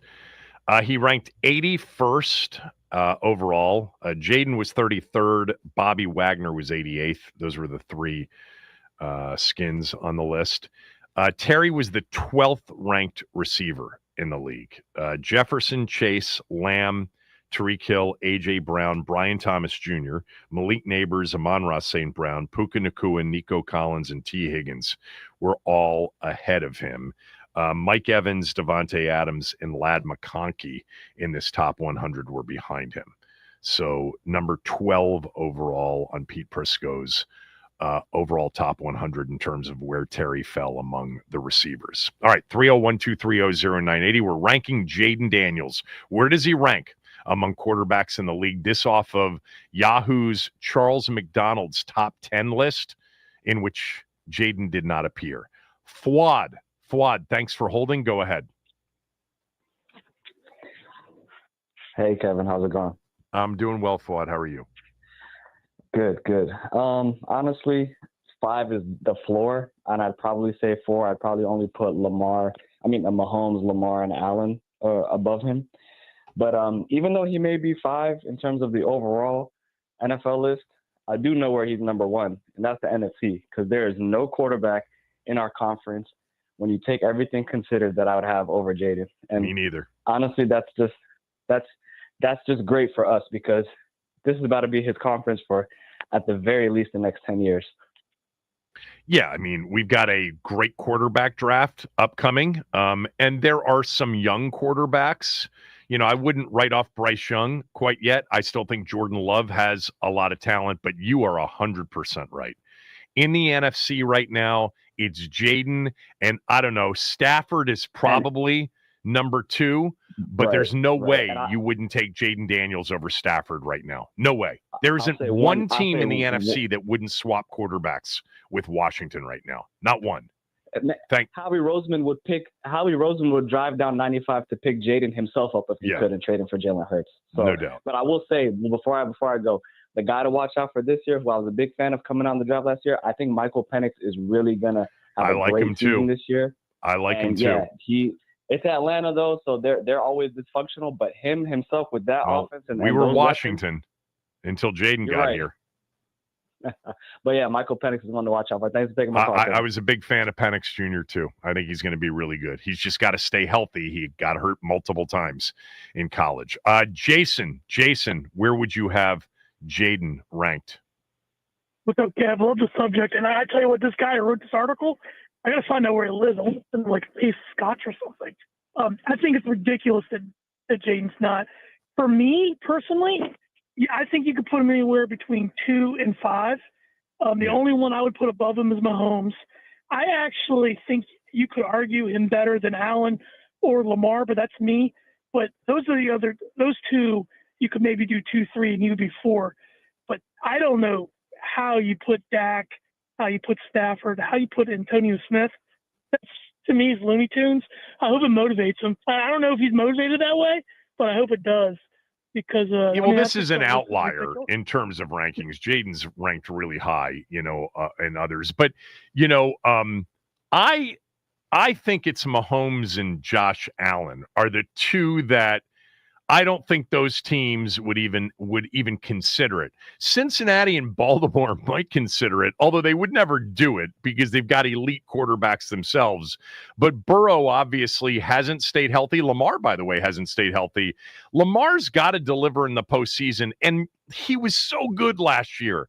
It was his best season, and Todd Monken's got a big part in that role. He was great as a thrower, but he's never going to be the natural anticipation thrower that Jaden is. No way. There is a big difference between Lamar and Jaden in terms of their, passing from the pocket ability. Big difference. Thanks very much for the call. Jason, go ahead. I'm sorry, Samaj, go ahead. Hey, Coach. Hey, Matt. Thanks for taking my call as always, guys. Kevin, I call myself the B-More violator because I'm from B-More. And all I can say is from a be more verbiage terminology standpoint, that dude Charles must have been smoking Ready Rock. I don't know what Ready Rock is, but I bet it's pretty good. It's Ready Rock is crack. It's It's not good for you, people. Don't do Ready Rock. Don't do rock. Anything ending in rock. Don't do that. You're right. Terrible for you. It's the B-more term. It's the B-more term for crack. Okay. And that dude had to be smoking it, or just had the brain fart from Uranus. I just don't get it. I mean, the list is just. I mean, it's unfathomable actually how the dude could have that list and just not really just flat out be an oversight. He had to have a brain fart. Aveen was listening to the podcast in which this came out of and said that they acknowledged Jaden Daniels, but said they're not going to put him on the list because it was just one season. That'd be one thing. Yep, that'd be one thing. So the other thing is, of course, what Doc always says about you, Coach, is that, you are just on such an otherworldly, universal plane of media entertainment value that this dude literally had you in mind, as well as the Virgin Gold Nation. No doubt. That's out. So true. Doc is 100% right about that. We're all looking for, on June 20th, we're all looking for somebody to do something stupid like this. No doubt. Yep, you got it. And all right, served it up with a silver platter. Hey, man, thanks for taking my call as always. All right, be good. And by the way, what? I would have Jaden. Oh, yeah. Flip-flop 4, 5, 5, 6 with Jalen. I keep telling y'all sleeping on Jalen Hurts. I love Jalen Hurts. He's a clutch performer. I love that about him. And I love the fact that everybody in that organization really likes Jalen Hurts. They have, right from the jump. Yeah. I mean, there was a big difference between the way that organization thought about Carson Wentz and Jalen Hurts. Of course, Carson became immediately insecure after they drafted him. All right, Samaj, thanks. I want to finish up with Tony. Tony and Frederick, finish it up for us. Go ahead. Hey, Kev, how are you doing today? Good, Tony. Just wondering, and I think that I'm not a Commanders fan. I think he's going to be a very good quarterback in the NFL. Very good. I like his game, like everything about him. But I think this ranking may have more to do with the fact that they haven't really beaten anybody in the regular season with him yet. And, I know he had great playoffs, and, man, I was really They beat Philadelphia in the regular season. With Kenny Pickett? Well, Come on, man. Okay, well, Jalen Hurts played the first quarter. That's fair. Okay. But did they lose? Did they lose with Kenny Pickett playing? But they overcame 5 turnovers and scored 36 points. And in the fourth quarter, Jaden led them on 3 touchdown drives to win the game. Okay. So against, by the way, a defense that was the best in the league. Okay, I got you. They beat Philadelphia with Kenny Pickett, but nobody's really impressed. Yeah, but Kenny Pickett wasn't playing defense when Jaden threw for 5 touchdown passes. Okay, I got you. But I'm just saying, you said they didn't beat anybody in the regular season. Looking like they didn't. Look at Chicago. Look at all those games they barely squeaked by against terrible teams where they won by 3 points. So I mean, when they beat some people, maybe he'll get his flowers, but they need what about to in the postseason against some quality teams? How about beating the 1 seed and putting 45 points up on the 1 seed? Yeah, I won a lot of money off of that because they don't ask how, they ask how many. Never impressed with Detroit, but they need to beat some teams in the regular season consistently. Good teams, Baltimore's, Pittsburgh's of the world. They need to beat teams like that. Then we can look at. Well, they're going to get their opportunity this year, no doubt about it. But I'm pulling for them. It's funny because I look back and I think about that regular season, and it concerned me heading into the postseason. But the games I think that matter the most during a season are called playoff games, not regular season games. Well, and they went on the road and beat Tampa. And they didn't beat Detroit. They smoked the top-seeded Lions, putting 45 up on them on the road.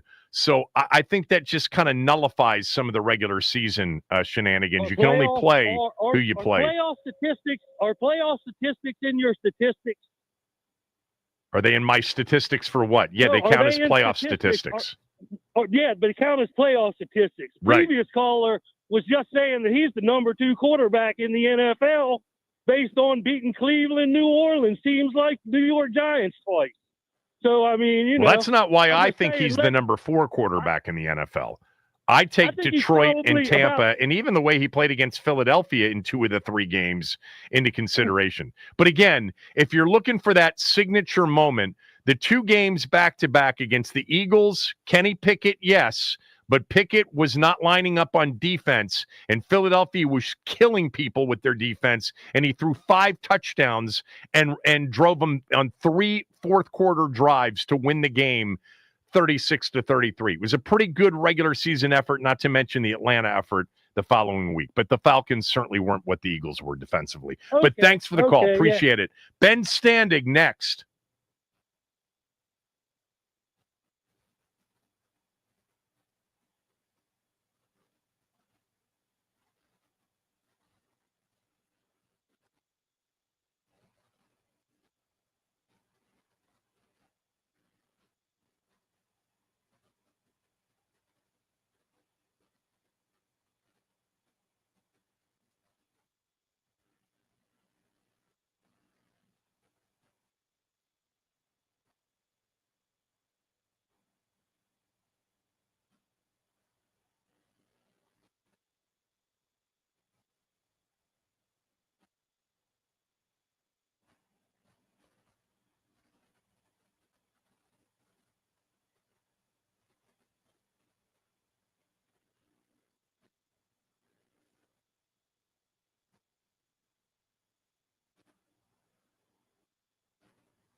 A little bit later on in the hour, you'll hear my conversation with Logan Paulson. Joining us right now, as he does every Monday and Friday, our good friend Ben Standig from The Athletic, at Ben Standig on X, on Twitter.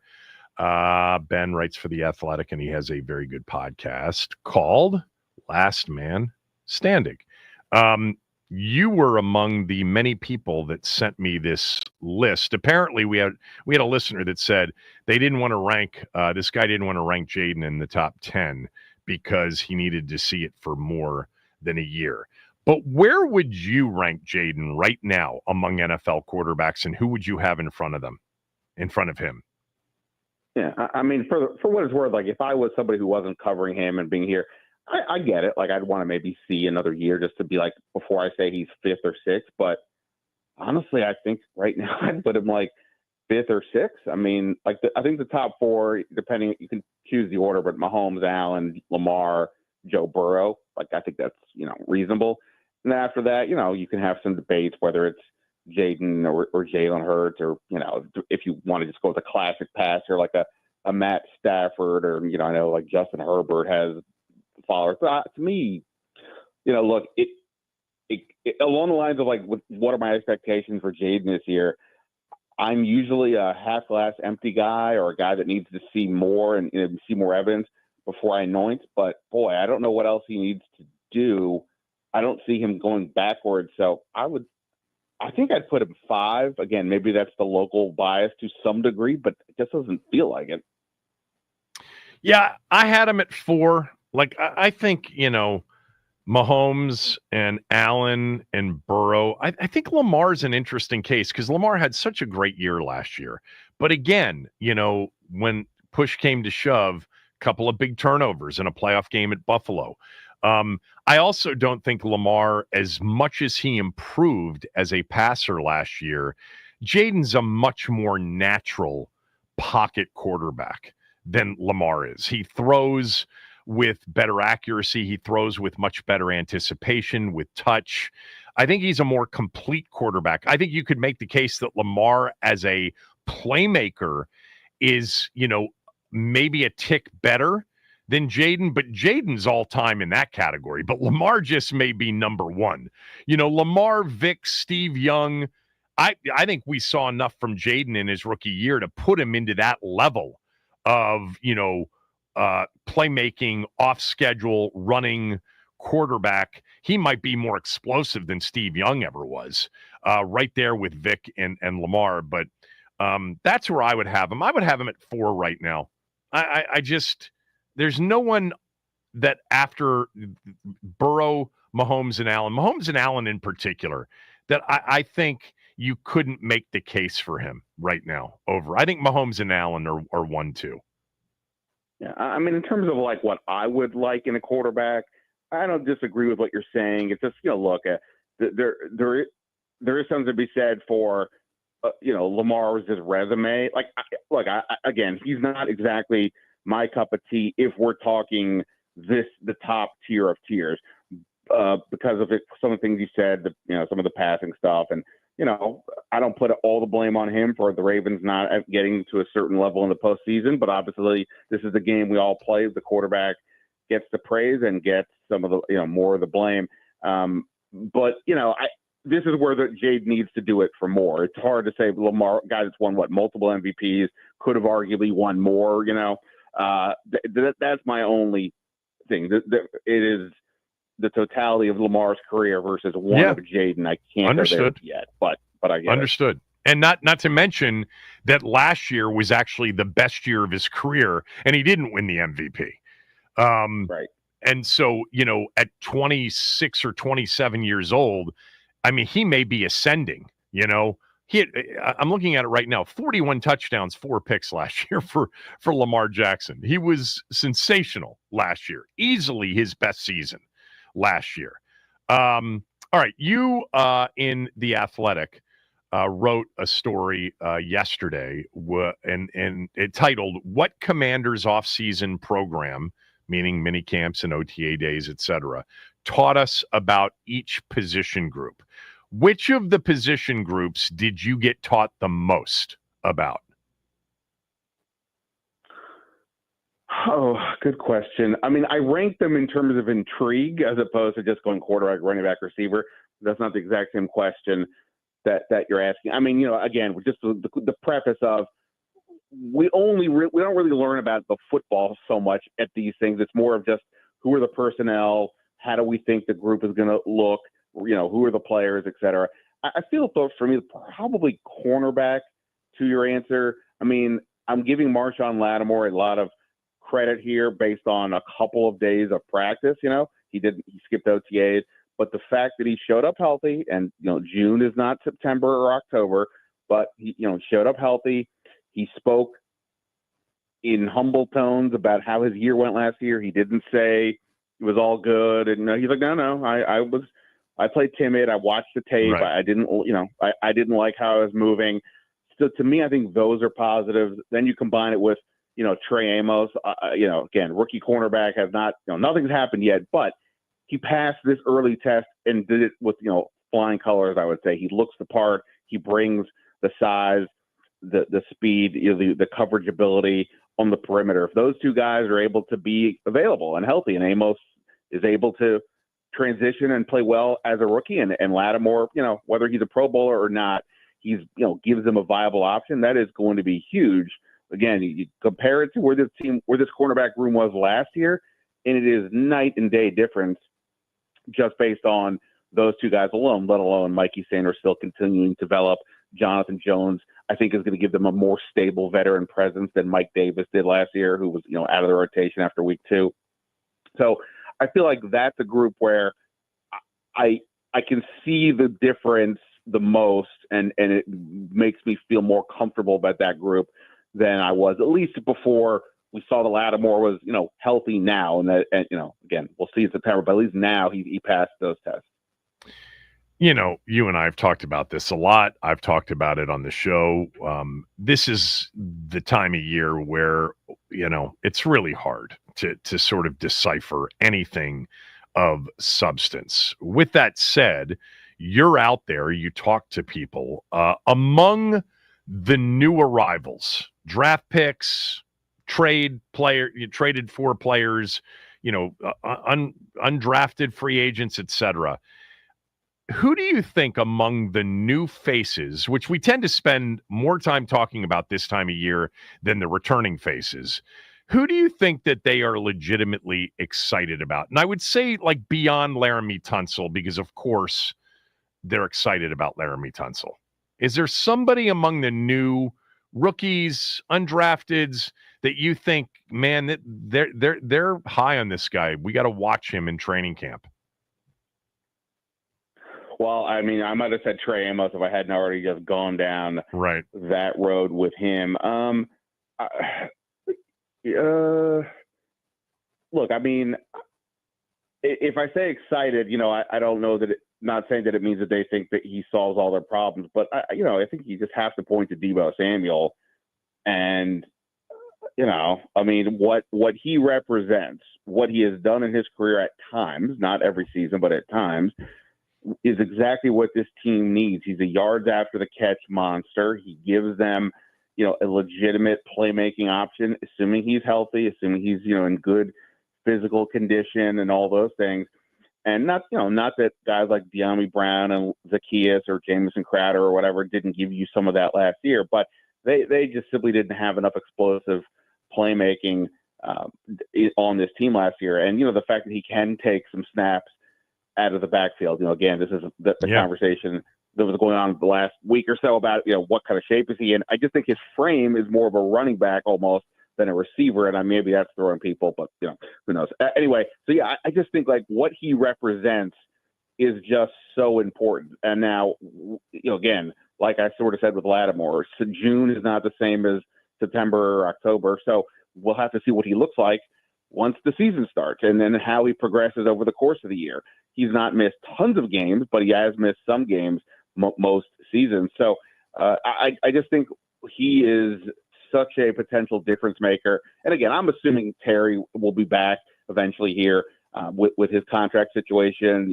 It seems like reading the tea leaves that Noah Brown avoided a serious injury. So you put all that together, and I just think that Deebo is what's unique and different and could be such a massive threat for Cliff Kingsbury. So I think the possibility of him is probably what would be the most exciting. All right, so let's go to the players that are returning, but were not significant contributors. Then the Jordan McGee's, the Luke McCaffreys, etc. Is there a returning player that you think they're excited about and they believe could have, for the lack of a better description, a breakout year 2 or year 3 or 4 if it's an older player?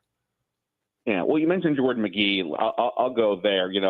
I think, in playing back some of the reading back some of the transcripts that, over the last few weeks, Joe Witt Jr. talked about Jordan McGee, and obviously, 5th round pick, a guy that the whole organization really was behind, athletic linebacker, all these things. But then, of course, he gets hurt, before the season even starts, and he never quite got back into any kind of rhythm. And, they had to move on in terms of the game planning for the season. But Joe Witt talked about, hey, we had a package ready for him with when facing 2 tight ends or 3 tight ends. And it sounds like, they're thinking, hey, if we go with more 4-3 looks than we did last year when we led the league with over in nickel packages or nickel usage over 80% of the time, that's going to help us against the run. I mean, bottom line, if the other team has multiple tight ends on the field, they're going to be bigger bodies, and now we can put a bigger body out there who's athletic and can make plays. We think rather than a safety or a corner, well, that's a much, better deal. So we've talked so much about the defensive line and they've gotten bigger and all that, but potentially having a third linebacker, again, I don't think they're suddenly going to become a 4-3 team all the time, but just when the opportunity makes sense to do it, now they have somebody they can go to, where last year they just really didn't. They just would use Jeremy Chin more in that role, or, another defensive back. And now I think with McGee, I think they believe they have somebody that they can use. And, there's also the longer term stuff, is he eventually could, replace Bobby Wagner, and, time will tell. But I think for this year, that aspect I think is pretty interesting, and it's Jordan McGee centric, right? I mean, I don't know about Kay Medrano yet or Dominic Hampton, but Jordan McGee feels like he could be that guy that specifically helps them against the run, against tight ends in these 4-3 looks. All right. No news on Terry. I mean, do you have a hunch as to when this will happen? I mean, it was June 28th in 2022. Totally different regime. Does it get done before camp? I'm staying with that. I mean, I don't have any reason to think otherwise. It just makes, I mean, it just seems like ultimately it gets done unless, whatever the disagreement is, or whether it's age or specific money or terms or what have you. I just think it just makes too much sense for all involved to get this done. But, like you said, this is a new regime, and I do think this is a unique opportunity for us to get a look into how Adam Peters is going to run the front office in contract matters. We don't have a feel. Sam Cosme's deal last year kind of came out of nowhere, and no offense to Sam Cosme, but he's not Terry McLaurin, and This is a different deal. So I'm sure the player rightly thinks, hey, look at all I have done, not just last year, but the last few years. I should be getting rewarded handsomely, and the team might be going, we totally get it, but at the same time, you're going to be 30 next year, and we did pretty good last year. I think we've got a lot of on our side. We can always, you've got one more year in your deal. We can always tag you if we want after that, and we've got a lot of momentum. And Adam, we believe, is the mantra. So I think that'll be an interesting to see how this unfolds. But I'm wake me up if he doesn't sign by training camp. Then I think it's okay to get nervous. I mean, I've gotten this. I bet you've gotten this on social media. If Adam Peters doesn't get a deal done with Terry, I'm out. Like, you're out, really? Because they don't get a deal done with Terry and he plays the final year of his deal after they won 14 games last year and got to the NFC Championship game. I mean, that reaction is crazy. This has always been from the very beginning. And at some point, I don't know if we'll ever learn how this negotiation went, but it's a very unique situation. You got a guy heading into his 30s who probably wants top tier money, but then you get into the debate of not only is he heading into his 30s, but where is he really? Among the best receivers in the game. I just went through the Pete Prisco top 100 list. For what it's worth, I would put Terry right around 10 plus or minus 2. He had him as 12th, 81st best player, 12th best receiver.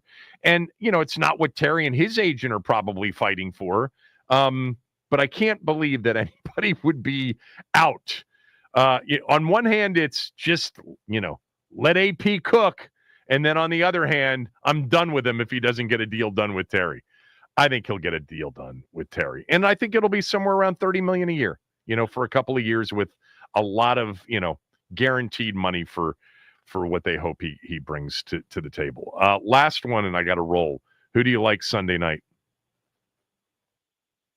I had the Pacers in 6 going into it. I think that the Pacers have made all the people who said OKC in 5 look like morons, because it never made any sense to me sorry. Yeah. I didn't buy it because they were just young, and the Pacers are, I think, grittier than people perceived. You would logically think the Thunder are going to win here because it's at home and all that.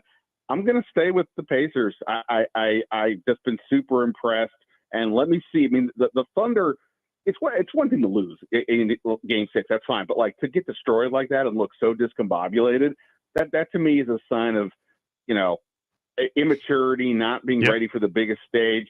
And I'm not going to forget that. And the Pacers have been the team that have come back on everybody this whole time. So I'll go Indiana. It's not likely. History says it's not going to happen. So I'll go the Pacers. Yeah, I said the same thing. I said that was an immature performance last night. By the way, led by the MVP, who was horrendous last night. And at the same time, it should be alarming because I think anything can happen on Sunday night. All right, thanks for doing this. I'll talk to you. Yeah, see ya. Logan Paulson next. Kevin Sheehan Show, the Team 980 and the Team980.com.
Joining me right now, one of my favorites and one of your favorites, tight end Logan Paulson, who does so much analysis work on the Commanders' YouTube page, on their website with Santana and Smoot and everybody there. And we love having him when we get a chance to have him on this show. So, look, the offseason is for the most part over. Of course, there could be, a roster addition somewhere down the line between now and, say, shortly after the cut down from 90 to 53 in early September. We'll be there, by the way, before we know it. Can't wait to get there. But for the most part, the roster is what we see it to be right now. Give me the areas, Logan, where you feel very obviously the team got better. Yeah, I mean, that's I think based on what happened this free agency cycle, it feels very obviously that that's the offensive line. I think when you look at the addition of Laramie Tunsil, the drafting of Josh Connerly, the movement of Brandon Coleman into guard, I think all those moves make that group significantly better. They get more athletic, they get bigger, they get better length at those positions. And again, there's a lack of experience at two of those spots, but I think you're betting on the upside of those players, really. And then the other one that I think maybe people would kind of push back with me on is probably the defensive line as well. I really like the addition of Dietrich Wise. Goldman, I think, is another really sneaky positive addition. Those guys, I think, add really good depth. I think they put Deron Payne in a better position to be successful. I think they make Bobby Wagner better because they're going to play the run a little bit more consistently. So I think that's going to be – I think both those sides of the footballs have gotten better, and I think it's, again, when you improve in the trenches, that just makes a better football team. Yeah, well, you answered the second question, which is give me an area not so obvious that you think the team improved on. And you just said it, because I don't think that's obvious to most people. I actually felt – and I always feel like this time of the year, sometimes you learn more listening to coaches and players talk after OTA days and minicamp days. And I thought it was interesting that Joe Witt Jr. and Dan Quinn a few weeks ago really specifically isolated Deron Payne and said how thrilled they were with how he looked and how he was playing. Did you feel the same way being present at some of these OTAs and minicamp days?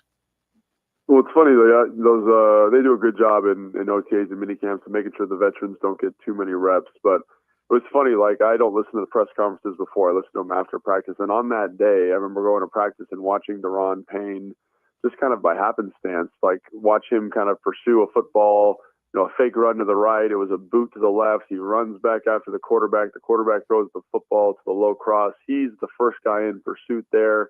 And I just remember thinking, man, Deron looks like he's in really good shape. You very rarely do you see defensive tackles run and pursue that way. And when they are, they're really, really fit. So that was one thing that stuck out to me, just kind of his conditioning level seems like it's in a much better spot to have a rep like that, a couple reps like that during OTAs and minicamp. So again, like we were talking about before we got on, this is a time of year that's a little bit silly season. You got to show me more comprehensively that you're there, but I understand why they're excited about him. And again, he's a guy that I've always liked. I always think he's got some good physicality. The athleticism, I think, is really underrated with him. So to see him kind of see the conditioning, and then also I think, from hearing stuff that Coach Tapp has said and Ryan Kerrigan has said, that he's kind of stepping into more of a leadership role. I think that also bodes really well for his 2025 campaign.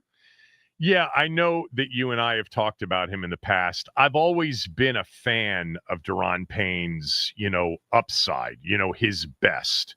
I think his best is way up there among interior defensive linemen, but we just haven't seen his best consistently. We just haven't. That's been his issue. If he is at his best in 2025, isn't that the biggest deal defensively for this team?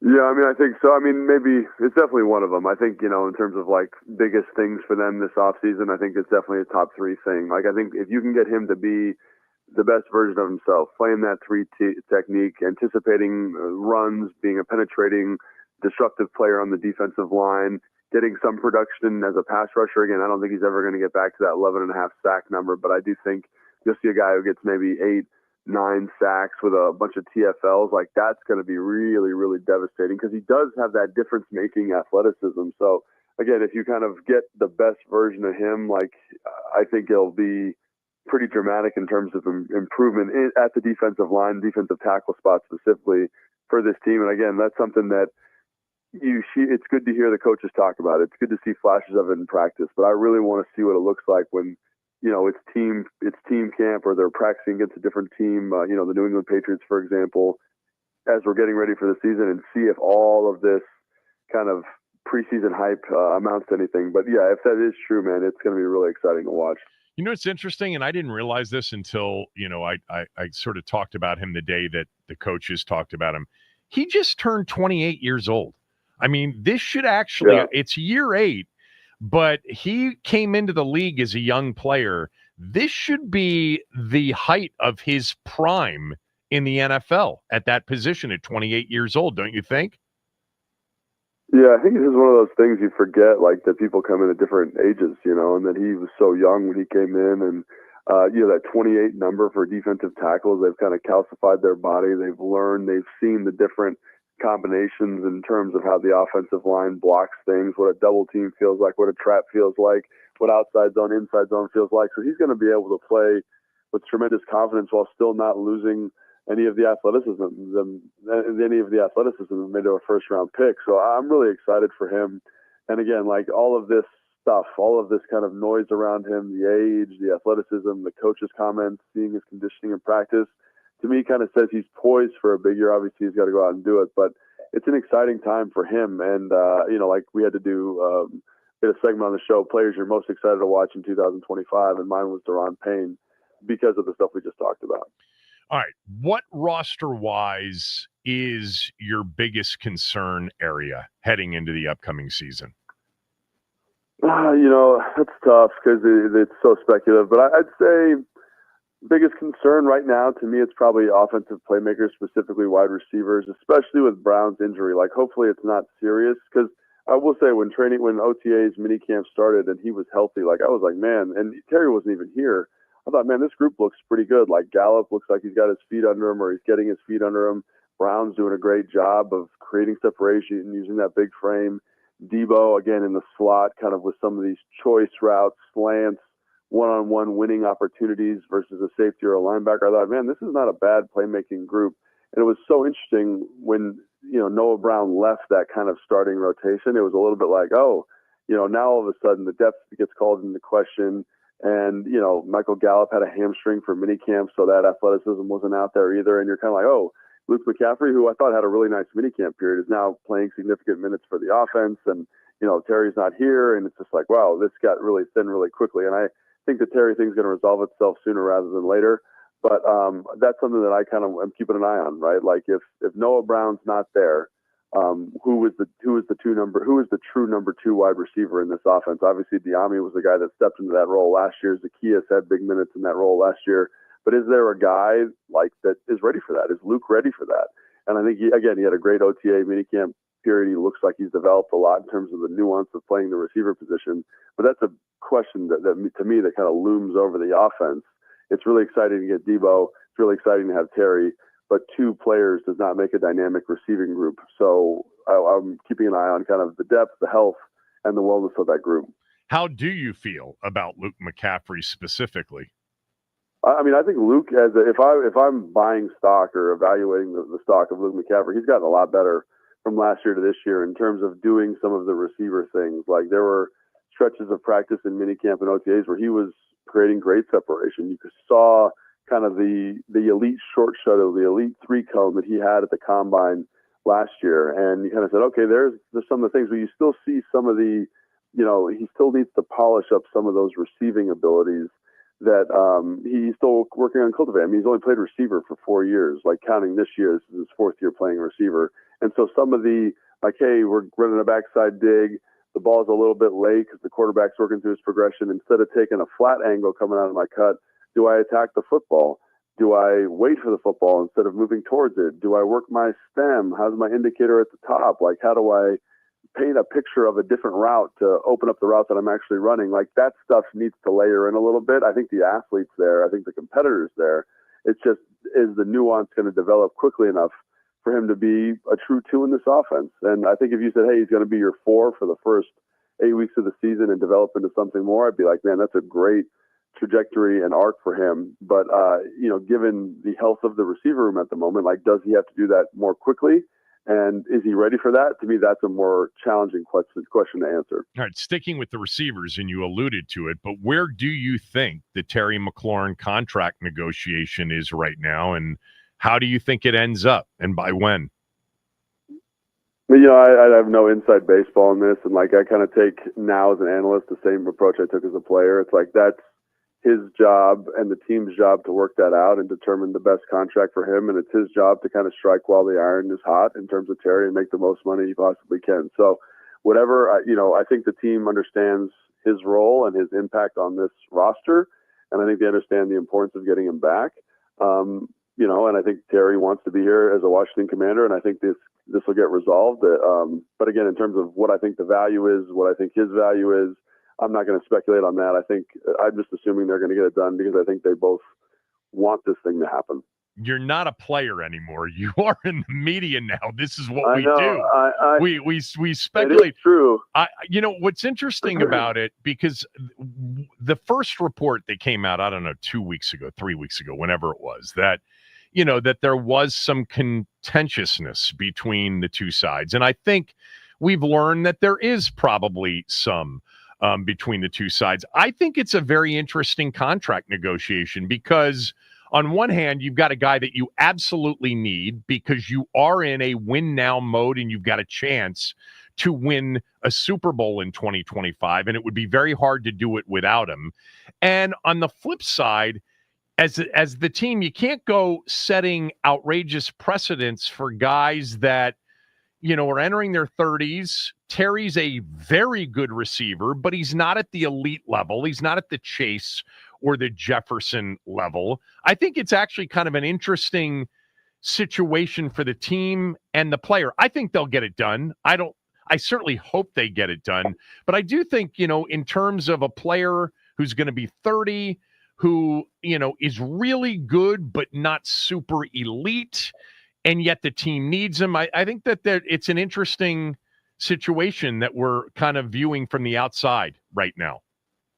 No, I totally agree. And I know, people were talking about it being contentious. I don't think I've ever been a part personally or observed through kind of communication with guys when I was playing or guys that I know now who are developing or trying to cultivate new contracts. It always gets a little contentious, right? Because you think of yourself in a certain way, the team thinks you of in a different way. You're trying to get the most amount out of the contract, and they're trying to be a good business. That's not your job as a player to think about that. So I've always found that it gets a little contentious, a little heated. But I think you bring up a good point. I think you talk to most GMs, I think it's very easy for them to say, oh, he's not these players. He's not Justin Jefferson. He's not Jamar Chase. I think the contract that is interesting in terms of if I'm Terry's agent, I look at the value of is the DK Metcalf contract, and I say, man, this is what we want to be paid above. And he, quite frankly, should be paid more than DK Metcalf probably because, of his production. He's just been way more of an efficient player. But again, I think that contract was a bad contract by Pittsburgh, and I think it's going to be hard to kind of communicate that between the team and the player. So I think that's an interesting kind of variable in all this is how the market currently looks for the receiver market. But like I said, I don't have to do it. I don't have to think too hard about it. And hopefully Adam Peters and the organization gets it done. I think they will. And I think Terry ultimately wants to be here. So I think it'll happen at some point. But like I said, contract negotiations always get a little bit funny. And I'm sure you've had similar experiences in your own professional life, right? You want more money. The organization doesn't want to pay you. And sure. That always leads to friction, but usually that gets that's water under the bridge when they sign on the dotted line. Yeah, so. It's business. You know what? Something else is interesting about the Terry situation, and I didn't think about this until a caller, brought it up the other day, is that a lot of our fans like to say Terry's the anti-typical receiver. He's the anti-diva. But what's interesting is you look at a list of just say the top 20 receivers in the game, which of course Terry is, closer to 10, much closer to 10 than he would be 20. There are a lot of receivers that are not divas. I was going through the list. It's like Justin Jefferson's a great teammate. Puka Nacua is great. Mike Evans has always been, I think, first class. There are the receivers, the number of receivers that are in that diva category, I think, is a smaller category or a smaller group than it used to be. Terry's not alone as being a really good teammate and a really good locker room guy at that position. I don't know. It was an observation the other day. No, I think it's a great point. I mean, I always think receivers get a bad rap. I think they get that they're kind of flamboyant in terms of their personalities on the field. But I think about, Santana Moss, Pierre Garçon, Josh Morgan, guys that I played with, and they were some of the best teammates, right? I played with, Hopkins when I was in Houston. Like, he was a fantastic teammate. Julio Jones, fantastic teammate. And so I think receivers understand that they can have big personalities, obviously, but ultimately, that's part of the show. That's part of the position. And ultimately, to make a good team and a good organization work, you got to be supportive of your teammates and their journey and their process. So I do think more players are leaning that direction. And even honestly, Deshaun Jackson, who kind of had this reputation of being kind of a diva. Like, I never had an issue with him as a teammate. You know what I mean? And so I do think people get these perceptions in terms of national media of guys. Right. But, I think they're good dudes who are good football players who love the game and want to be around it. And ultimately, if you're doing those things, you're going to be an all right dude to be around in the locker room. So I'm curious about something, and I think you're the perfect guy to answer this. You were here in your rookie year with a new coaching staff. The Shanahan first year in 2010 was your rookie season. What should we expect in growth from year one to year two when you have coaching continuity? You've got continuity with many of the players. Now, I know 2011, by the way, now that I think about it, was a completely different quarterback situation than 2010 because it was the Beck Grossman year versus the McNabb year. But I think you get the idea. Is there growth just because there is an understanding of how it works with the staff? And if so, if that is true, how does it sort of manifest? Yeah, I mean, I think absolutely there's something to that. And what I would say is just you, as a coach and as a player, your comfort level just increases, right? You know the routine, you know what the expectation are, you know what the standard is. And as a coach, you better understand the personnel that you're dealing with and what you are good at and areas where players struggle and things you have to hide and things you have to work around.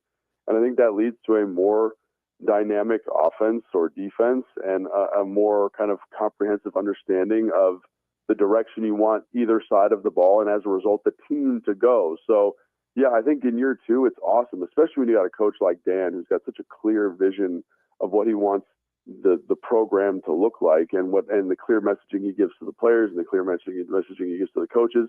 It just allows you to build on that first year in a really nice way going to the second year. Like, I think about it from an offensive standpoint, it just lets you get a little bit more detailed. It allows you to kind of hone in on, splits, route depths, positions on blocks, like truly understanding what the coaching staff is looking for. And that's me as a player. And again, the coaches now, I'm sure, are just allowed to go into a little bit more detail, a little bit more emphasis, kind of cutting out things that didn't work well and adding things that they think will fit the personnel a little bit better. So I think second year there's an awesome opportunity for growth. And I think this staff is acutely equipped to handle that because of how talented it seems like everybody on the staff is. All right, well, maybe that will be a part of your next answer to this multiple choice question. Jaden's 2025 season will be A, better than his rookie year, B, the same as his rookie year, C, worse than his rookie season. What's your answer and why? Yeah, this is something that I've honestly been really struggling with. I kind of, depending on the day, depending on the time of day you ask me, I kind of go back and forth on it. So my knee-jerk reaction is, I want to say A, but then the devil on my other shoulder says, well, how can he possibly be better than he was last year? I mean, you're looking at one of the most efficient rookie seasons, a guy that was excellent on fourth down. The completion percentage was crazy. His ability to find explosive plays in terms like 50-plus plays, they were third in the NFL in that statistical category. Like, holy cow. And then I say, well, like, let me look at that a little bit more deeply, right? They added Laramie Tunsil. They are going to get better at left guard, supposedly. They should be getting at right tackle, supposedly, with the addition of those two young guys and the movement of Brandon Coleman. So they should be able to kind of evolve the offense. We just talked about what the coaching staff looks like, right? So I should be able now to work on some of the things that were lacking in the offense. I should be able to attack kind of that 15 to 20-yard range on the field with those deep digs, those deep in cuts, those high lows over the middle of the field, which is not a feature of the offense in the same way last year. I think because of how Cliff emphasized Jaden's skill set, emphasized his strength, but also because he was always managing pass protection issues. So if we can kind of develop that element of Jaden's game, get him more comfortable in the pocket with better pass protection, with the addition of Laramie Tunsil and these other athletic guys along the offensive line, he could actually be better. And then you go to 2 and say, it's about the same as his rookie year. So maybe they do improve in that category, but they don't win as many games, or the completion percentage goes down, or they aren't as good as they were last year on fourth down, which seems like a very reasonable expectation because they were like 80% conversion on fourth down. So they can't possess the football as long. He gets less bites at the apple. He gets less efficiency there. So that's where it's like, this is a really tough question because I think there's so many variables and there's such a multitude of ways this could go.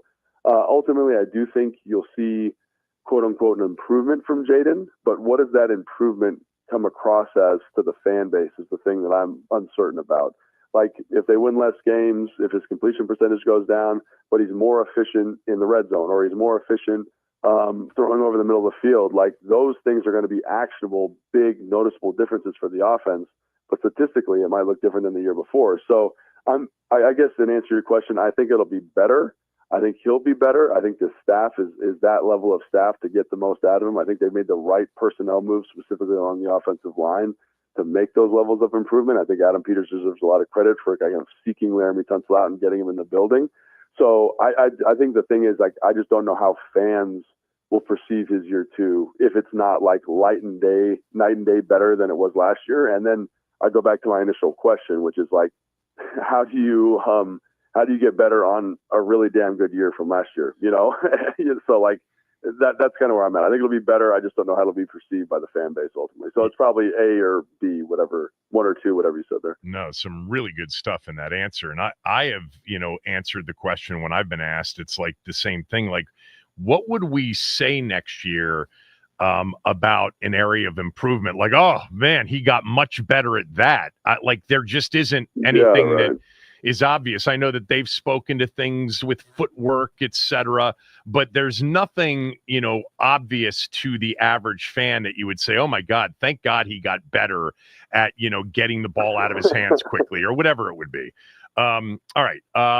So it's kind of that time of year where, you and I were talking about this before we started to record. There's no real football. We just had OTAs and minicamp, but there's conversation about football. And the conversation, usually among fans and analysts like yourself focuses on new faces more than familiar faces. So among the new faces, who are you legitimately excited about? I mean, I think when you look at guys through the OTA period and minicamp period, the guy that was kind of definitively, in my estimation, the most exciting guy was Trey Amos. I mean, he was very exciting. I mean, I want to say the first OTA practice, he had 2 interceptions, great coverage kind of throughout the process, great feel in terms of ball production, vision of the football, understanding route concepts. Like, I was really, really impressed with him. Now, he didn't do everything perfectly, but I think when you see kind of that early foundational instinctiveness from a young football player, that gets you tremendously excited. Obviously Laramie Tunsil was only here for a couple of days, but seeing him around, understanding what his pedigree is something that's very exciting. Another one is Harris, Will Harris from New Orleans, obviously last year. He's a guy that I was really curious to see how they use him, and a guy that played multiple positions in New Orleans, and they kind of messed around with him in multiple spots. Like, he played nickel one down, he played safety, he's kind of the extra linebacker. And I thought, man, here's a guy who has a coverage upside that I don't think we had at the position last year. And it gives you a lot of flexibility in terms of a guy that can blitz, can defend the run, and also adds a little bit in terms of coverage instincts and coverage ability. So those were 2 guys on the defensive side of the football that I was very impressed with, and I was impressed with throughout. And I'm really curious to see what they look like during OTAs and during training camp. Excuse me. Yeah, you're not the first person to mention Trey Amos to me, but historically, the cornerback position needs time. It needs reps. It needs experience. Yeah. The Sauce Gardners and the Pat Surtains and even the Mikey Sanders-Stills are more the exception to the rule. Do you see him as a potential exception to the rule as a rookie? Oh man, there's a reason there's rules. You know what I'm saying, Kevin? I think I think he's going to be. This is what I'd say. My expectation is that he's better than the people that we had here last year. I think the instincts are better, the ball skills are better, the understanding, the playmaking nuance is better from him. I still think he's going to go through some rookie struggles for sure. But I also have a lot of confidence. Like we talked about, my confidence in Cliff Kingsbury and the offense and getting Jaden better. I have a lot of confidence in Joe Witt Jr. that he knows how to coach DBs to find ball production. And I think about him, the other defensive coaches on the staff, and their ability, again, to seemingly maximize players' superpowers and put them in good positions to be successful. And I do think that Amos has all the requisite tools to do that. And I think you've got a guy in Joe Witt Jr. who knows how to maximize the skill set that they brought. And, like we talked about Adam Peters getting Laramie Tunsil. I also think Adam deserves a ton of credit for finding these people that seem to fit the offensive and defensive vision so acutely. And I think that's one of the reasons why. Again, is it going to be perfect with Trey Amos? No. But I think the infrastructure and the environment for him is going to be one that I think supports a very positive first year. And I think it's going to be an improvement over that second cornerback spot for most of the year last year. Logan Paulson, everybody. There was a lot more to that. You can catch it on my podcast. He talked about just the defense and what he's expecting next year. And more. That was brought to you by Amazon. If you love deals, you'll love this. Prime Day is lasting 4 days this year. That's 4 days of unbelievable deals in every category you can think of. So you can save big on everything you're into. Shop Prime Day, July 8th through 11th at Amazon.com. I'll finish up the show with this. We talked about Shadur Sanders very early in the show. Gary wrote, Kevin, relax, man. Pro athletes love cars and love to drive fast. It's always been a thing. He'll pay the tickets, and none of this has to do with how he'll play quarterback. From Charles, Shadur Sanders didn't rob a bank, Kevin. He got a speeding ticket. Has nothing to do with football. Yeah, I didn't criticize him for the speeding tickets specifically. I emphasized, if you were listening, that these were not serious offenses, even though they were back-to-back speeding tickets. The criticism that I had for him was discipline, decision-making. He's a guy that is under a microscope and has been. Leading up to the draft, during the draft, after the draft, more so than most players, because the major drop to the 5th round was because of reported immaturity, arrogance, and other things. So the speeding tickets, without the context, wouldn't be that big of a deal, although he did miss the court appearance for the first one. The context, though, of him being under this bright spotlight and the reasons for it, yeah, you question decision-making, discipline. You should be focused on not bringing any of the discussion as to why you dropped to the 5th round back into the conversation. We're done for the day. Have a great weekend. Back on Monday to talk about Game 7. Linnell's in for Chris next.